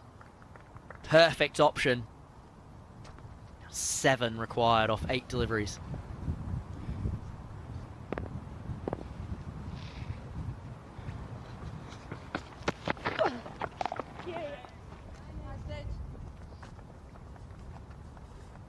Well, South Africa must have their reasons for not having Marizanne Kapp bowling this over. But now New Zealand needs 6 from 7.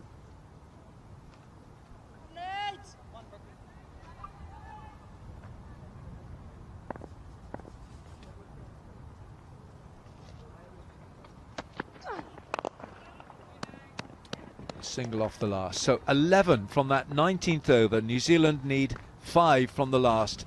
It's 179 for 4. Come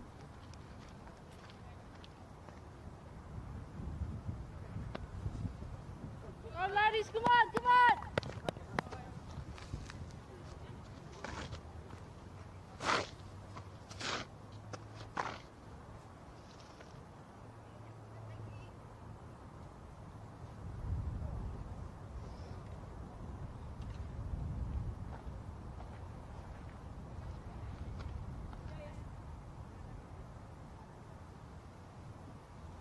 It's going to be Ayabonga Kaka, who's been expensive. She's gone at 11.6, 1 for 35 in 3, but Laura Wolfart has given her the ball to finish this innings. New Zealand need 5. It'll get interesting, very intriguing if Ayabonga Kaka can bowl 3 gems. Keeper is standing up. Shot. That is in the gap. Dane van Niekerk's having to make some ground, and it's 2. Perfect from Brooke Halliday. The key here is to hit the boundary fielders hard. So you're either getting 1, 2 or 4. It can be quite easy to get nervous in these situations, knowing that you should win. Absolutely perfect start to the over from Brooke Halliday. And after a tough day in windy conditions, the side that walks off winning this contest, yes, it's a warm-up, but it puts you in good stead mentally, physically. You've finished your warm-up, your practice, your training, everything for the big contest.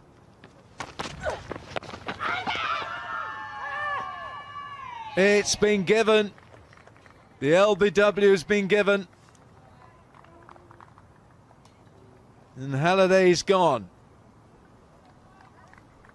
The change of field does the trick.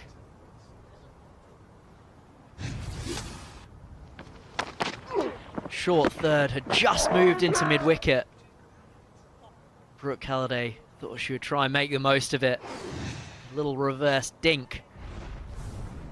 But she plays and misses. Has to go LBW for 21. New Zealand are 181 for 5.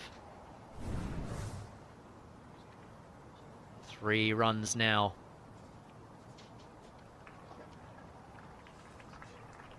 Izzy Sharp, the one who will have to finish it off for New Zealand. Izzy Sharp comes in and she's got the responsibility with 4 balls to go. New Zealand need 3. They need 3 runs. She'll have some butterflies in that tummy. 46 her best. Strike rate is impressive, 135. She'd love to finish this in 1 hit. Whatever the scenario, whatever the game, it's always nerve-wracking coming in to finish a game off.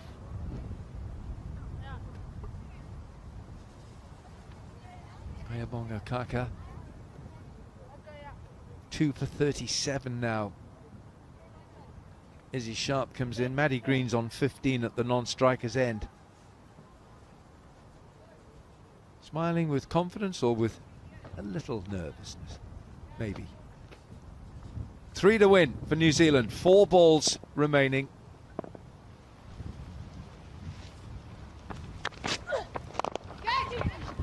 Cool, that's been absolutely belted. What a good shot. Well, it was smiles because of relaxation then. Melted down the ground. 2 from 3.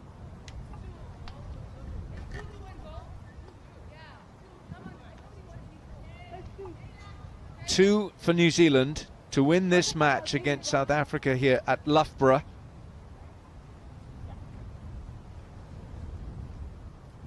Great match, and Mealy Kerr's innings, the standout innings for the White Ferns. Maddie Green is on strike. Laura Bulfart discussing with Ayabonga Kaka where we're going to bowl here. Bowl at the stumps. Keep all 3 dismissals in play. Wickets bring you closer to victory. Cow corner, the only boundary that's defended. Can't get too straight here because fine leg is up inside the circle. Straight back. Almost took the head off Ayabonga Kaka, but that is an emphatic finish. And Maddie Green says, enough of this, I'll finish it with a boundary. And New Zealand have beaten South Africa by 5 wickets with 2 balls to spare. A really good game of cricket. New Zealand, the winners. Cool as you like in the end from Maddie Green. Gorgeous stroke down the ground. We've seen some wonderful shots into the sight screens today. And a good cheer from the New Zealand dugout. Nice to know that girls have all taken this incredibly seriously as they gear up for the real thing next week. Yeah, it was the contest that was played in a very competitive spirit. High scoring match here at Loughborough. Both these teams will have taken a lot from this contest, but of course New Zealand will get back onto their team bus with more of a feeling of comfort having come through that. And the defending champions looking in good fettle with their captain leading by example, Mealy Kerr. Take a bow, Mealy Kerr. 61 off 32 today. She was the anchor of the innings, but a fast-moving anchor at that. Yes, New Zealand, who will now make their way, not tonight, tomorrow they will make their way to Southampton, to the south coast of England, where they will prepare for their first match against West Indies in Southampton. And South Africa will be heading to Manchester, to Old Trafford. They open their World Cup against the mighty Australians on Saturday afternoon. Big first game for them versus Australia. 6 times T20 World Cup champions. And South Africa look a serious side. Chloe Tryon, that innings towards the end of the South Africa innings. Wow. Yeah, absolutely. Chloe Tryon epitomises the fighting spirit of this South African side. They're dangerous, they're very dangerous. Players like Nadine de Klerk and Chloe Tryon down the order can really change the complexion of a chase, or the first innings mounting a total. They're dangerous players. But today, the sheer refinement and the cultured batting from Mealy Kerr stood out for me. 61 from 32 was some of the cleanest ball striking we've seen in these warm-up matches. She stood out head and shoulders above the rest. A good innings from Georgette Plimmer. Lizzie Gaze with 13, Sophie Devine with 28, and Brooke Halliday 21, and 19 not out at the end from Maddie Green. New Zealand got there with 2 balls to spare.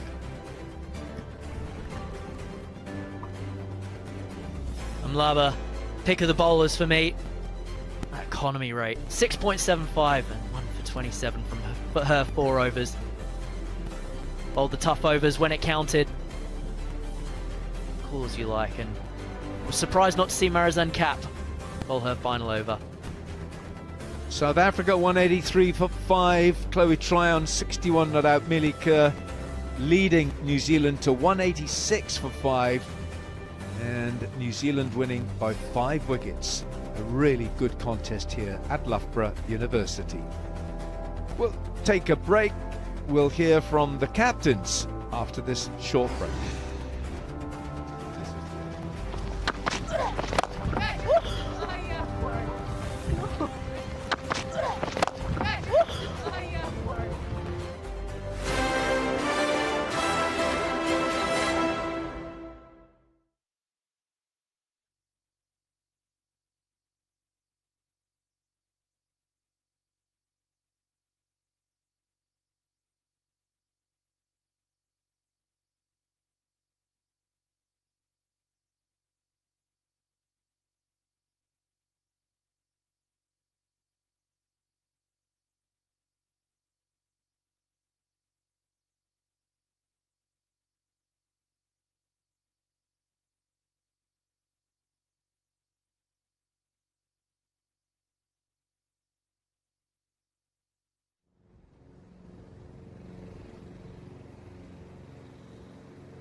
All right, let's hear from the two captains of this great contest here at Loughborough University. Let's hear from Laura Wolfart and Melika with Anesha Ghosh. Thank you, Alan. I've got with me South Africa skipper Laura Wolfart. Laura, hard luck. What would you have done differently to change the result today against New Zealand? Yeah, a bit disappointing. I felt like the wicket was a bit slow, so I think we did pretty well to get to 180. I thought Chloe and Nadine were excellent at the back. And then had a good power play with the ball, and then I think just let it slip in the middle. Just way too many boundary balls. Probably didn't bowl too well with the wind and stuff as well. I feel like they punished us with the wind. And yeah, disappointing loss, but yeah, a few things to get right before the first game. And staying with that blitzkrieg from Chloe Tryon, 61 runs in the blink of an eye, comprising 6 sixes. How delighted were you to see that unfold? Yeah, that was awesome. I think it's been a while since she's struck a ball that sweetly. I think she held her shapes really well. She was hitting so nice through the line of the ball, and it's quite hard to bowl to her when she's in that form. I think she was taking some balls from outside leg and hitting them over the covers for 6. So yeah, great that she's able to find, or has been able to find, a bit of form before the tournament. Another all-rounder in Nadine de Klerk, tracking along nicely, you reckon, ahead of another, what could be a big tournament for her? Yeah, happy that she scored some runs. I think this will give her nice momentum into the tournament. And then obviously she bowled the 4 overs today, which are pretty good. She's nice because she can sort of bowl in all phases of the game, and I think her death bowling is going to be huge for us in this tournament. So it's nice to have a player that can do a bit of both. So 1 win and 1 defeat in the warm-up stages for your side. How does that set you up for that big match, the tournament opener against 6-time champions Australia on Saturday? Yeah, I guess we would have liked to win both, but maybe this is just what we needed just before the tournament starts. Just a little eye-opener that it's not just gonna happen, and we can't just go through the motions with the ball. I think we've come up against a quality side today, and they sort of outsmarted us with the bat today. So yeah, I think gonna have some good strategies in place for that Australia game, and hopefully we're able to turn it around.